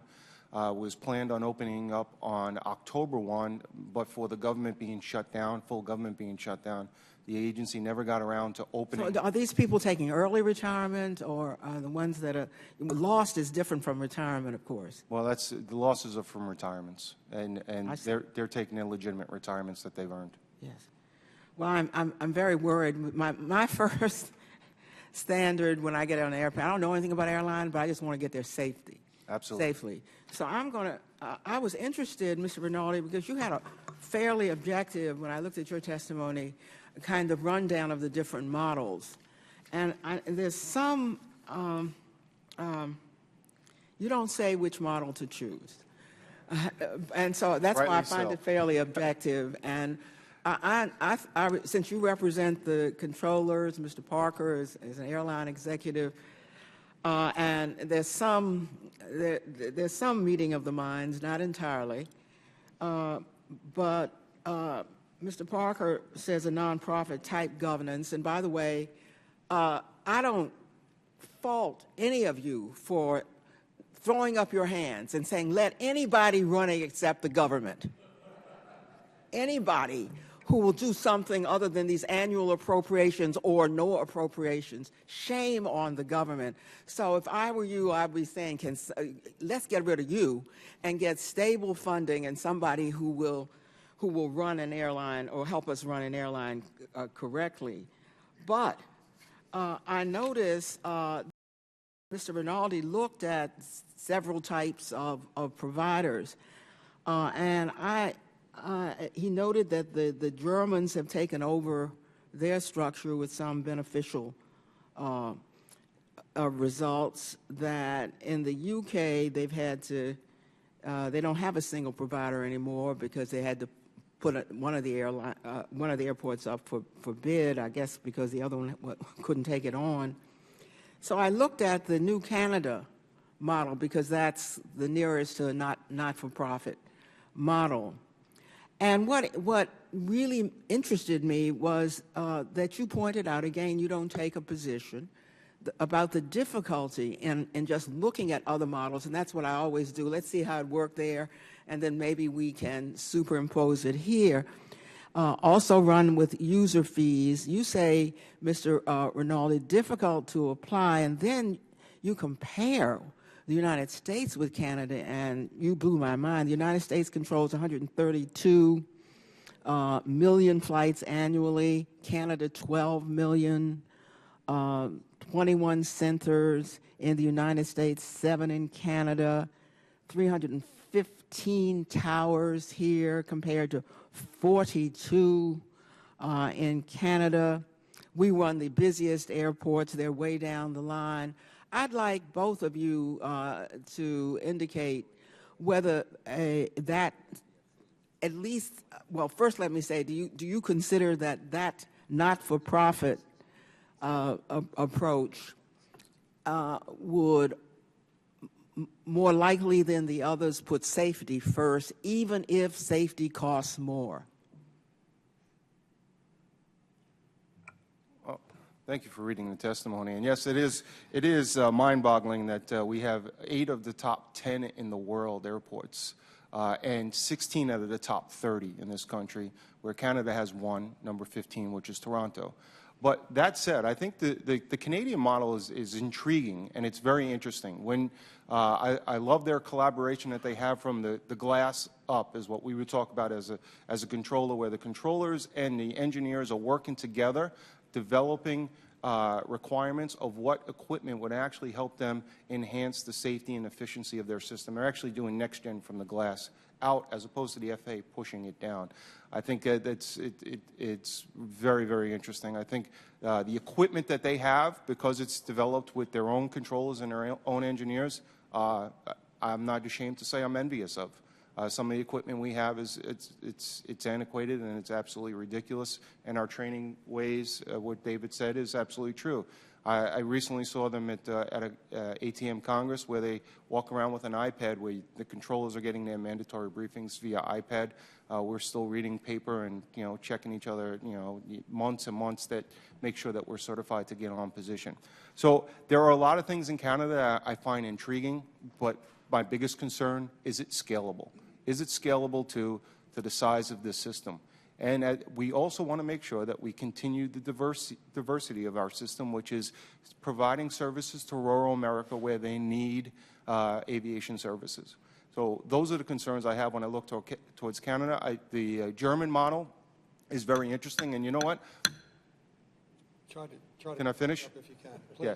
The German model, to me, is very interesting because they actually competitively outbid the UK model for their own airport in their own country because they're not focused on profit. Thank you. Mr. Rikita.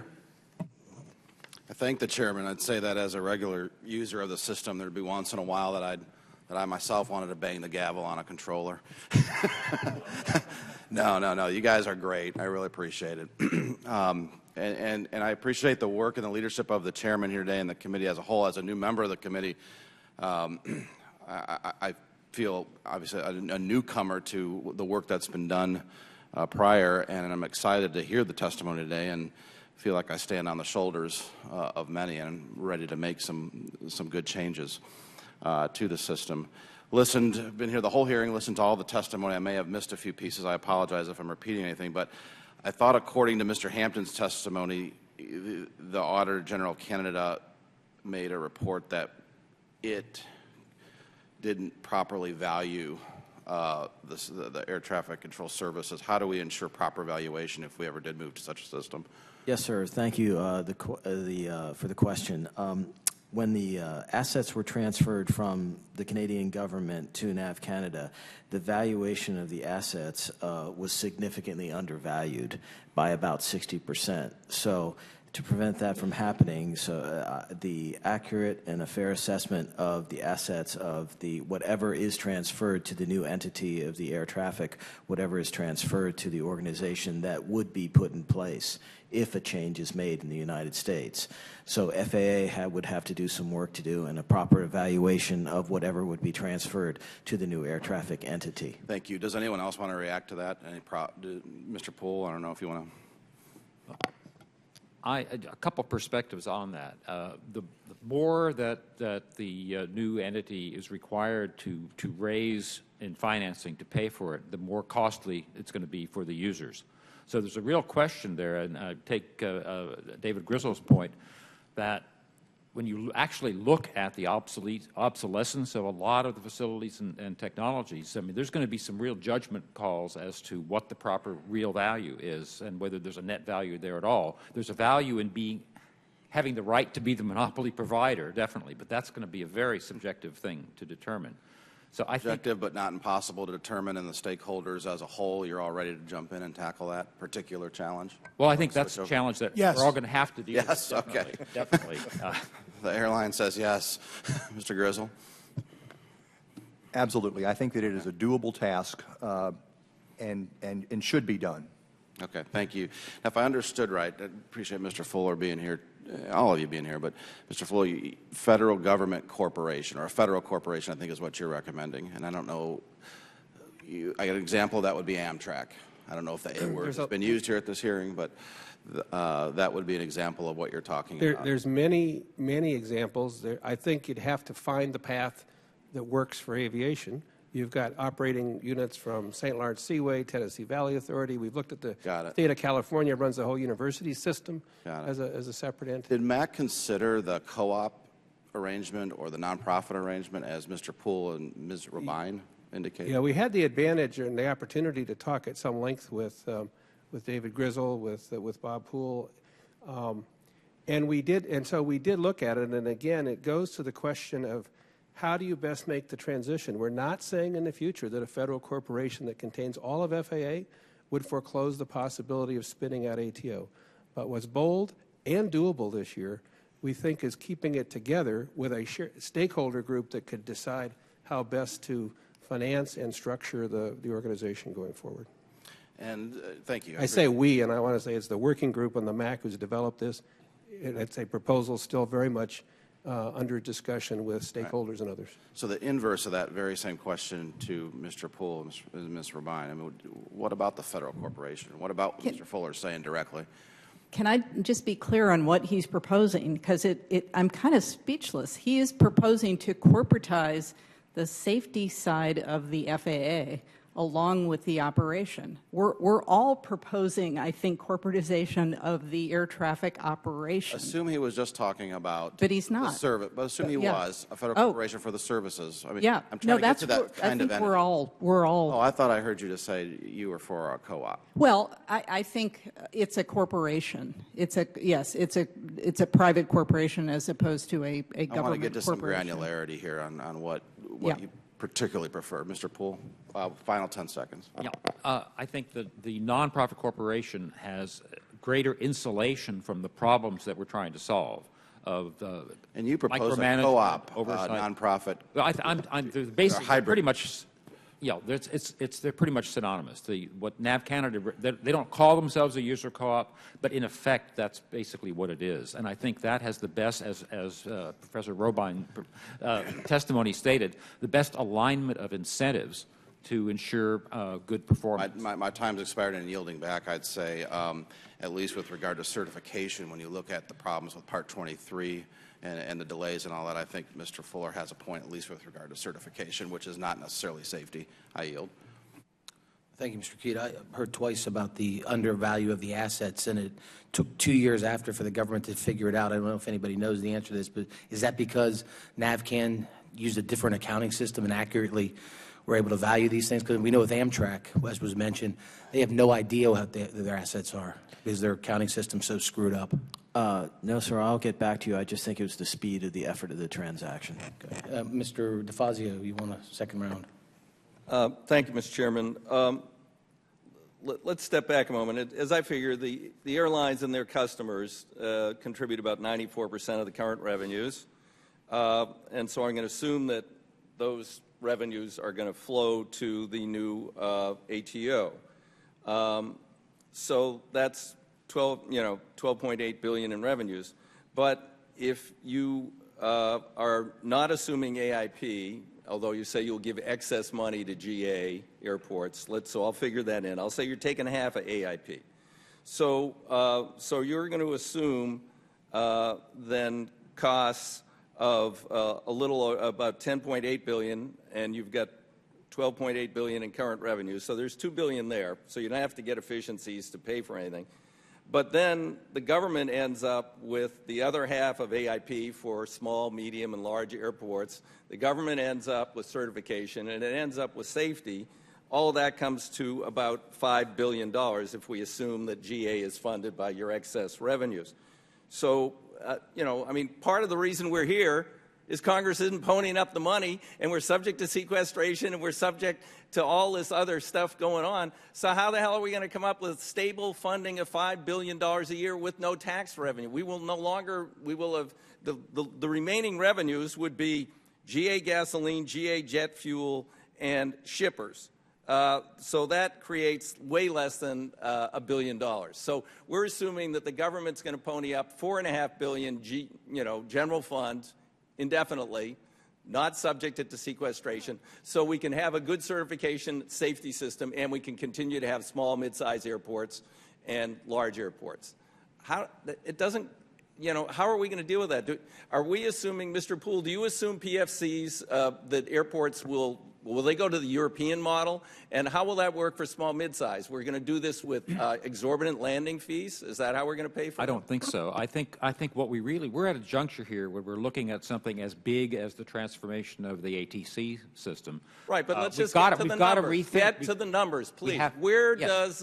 Since everybody is here because the government won't meet its obligations, how are we going to assume that it's going to meet the $4.5 billion? What are the revenue sources? If I may, if we wipe out the existing user taxes, there needs to be a big negotiation between the airport community and the airline community to figure out an answer to that question. My guess is that it should be some combination of a new AIP tax that would cover at least part of the cost, and possibly, depending on what the airlines and the airports negotiate, an increase in PFCs. Okay, so is A4A willing to have that discussion?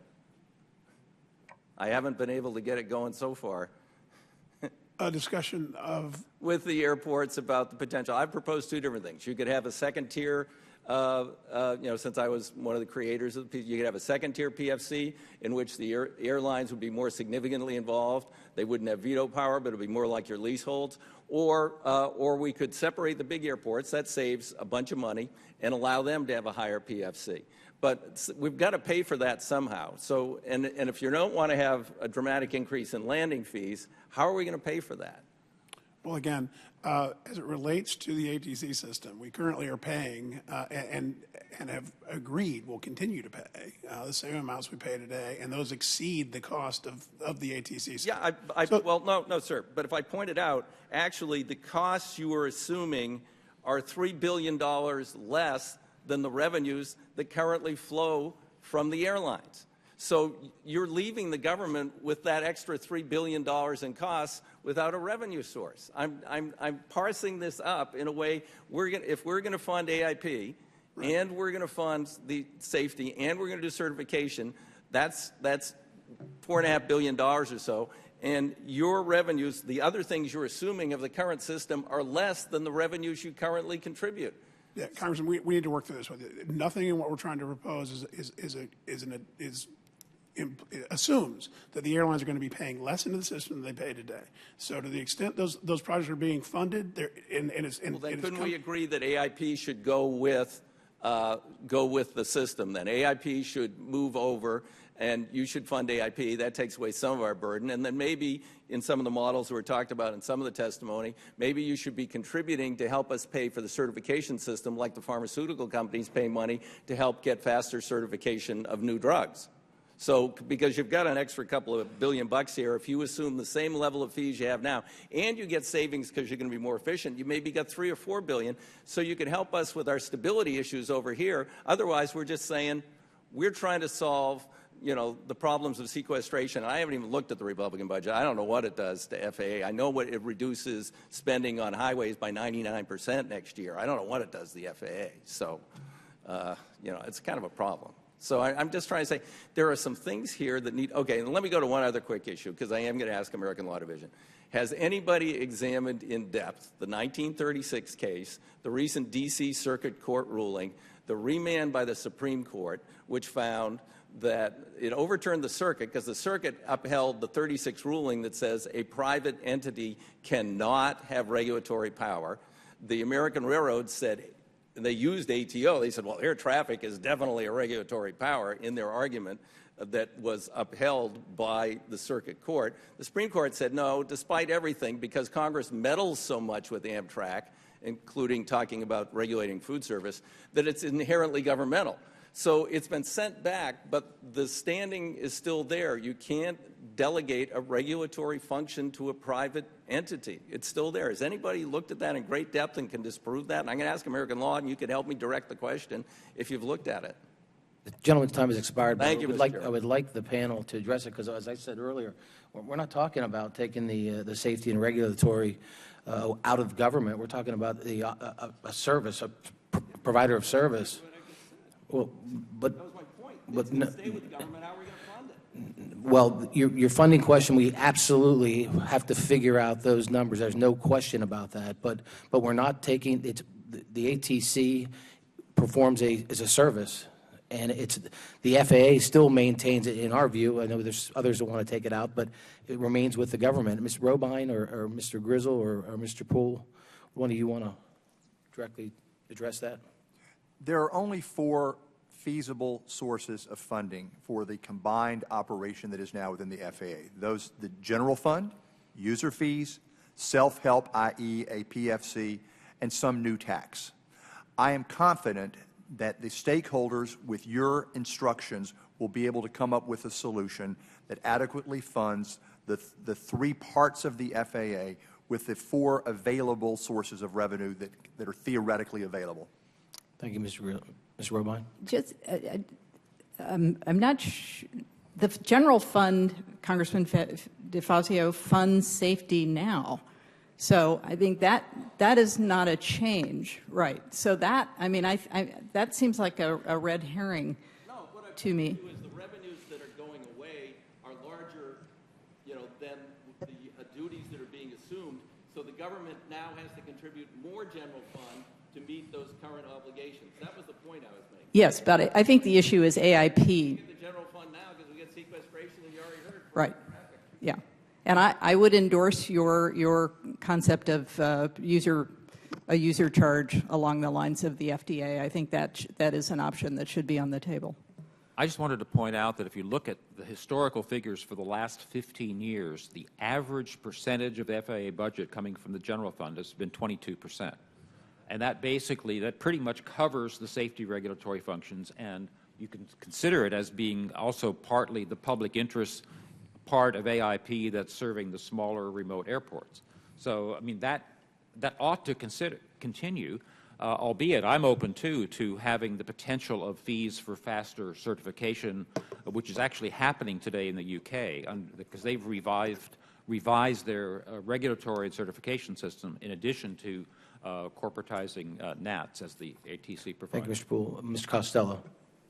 Thank you, Mr. Chairman. Thank you all for being here. I had the opportunity to read all of your testimony and hear most of it this morning.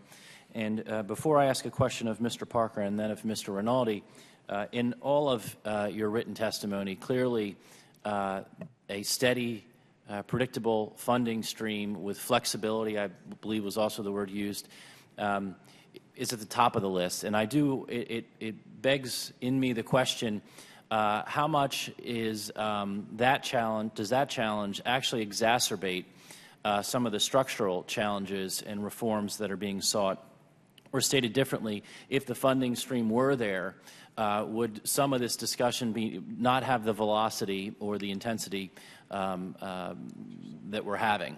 I would also add, when we're talking about short-term funding, sequestration, shutdowns, what the cost is in real dollars to the aviation industry. And in fact, if we didn't have that, would you actually need a little bit, you'd probably still need more money, but would you need a little bit less more money because of some of that cost?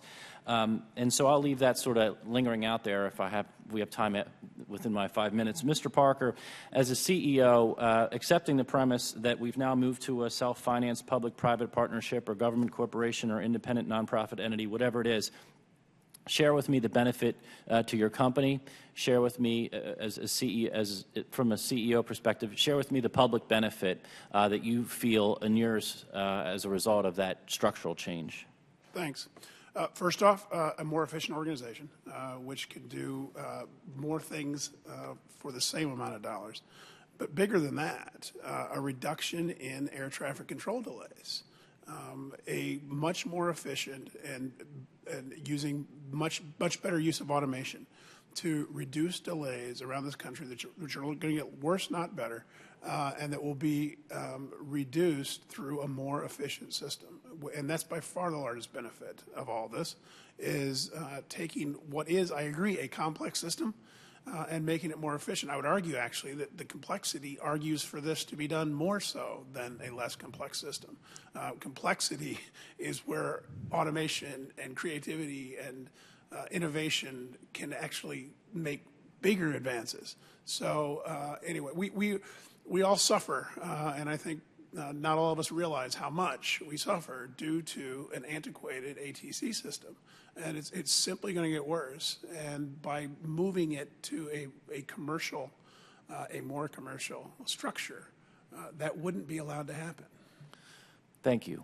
Mr. Rinaldi, let's talk about the FAA's modernization programs and the FAA more generally, and whether and to what extent it includes air traffic controllers as they're developing the next-gen technologies, as well as speak more generally about the air traffic controllers' inclusion in FAA reform efforts, and if you have some concerns relative to that, maybe some suggestions as to where you would like to see more cooperation or more involvement. Thank you, sir.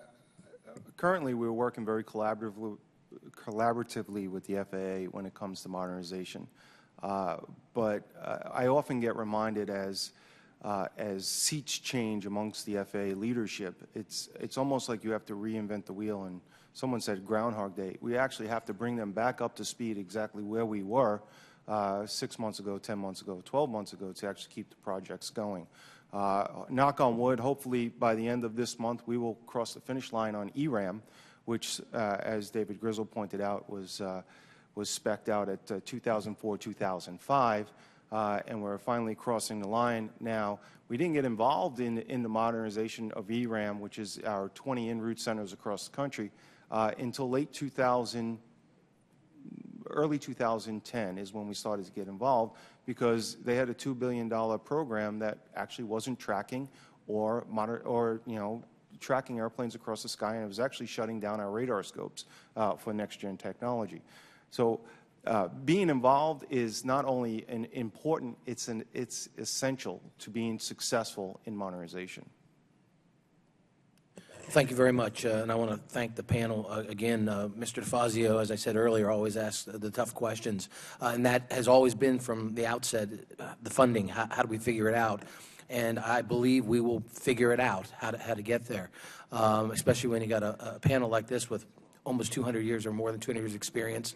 And there are other people around the country. I really appreciate you taking the time today, and I think many of you, if not all of you, have been before a roundtable, a listening session, and we're doing that because this issue is extremely difficult. But I think, as many of you said here today, the time is ripe for us to do something like this. I believe there's a will out there when you have the different groups sitting at the table talking about the same thing. And again, finding a solution is what this is all about. And it reminded me, Mr. Parker said he's here trying to help us do the right thing, which is, thank you for that. Good luck with that, too.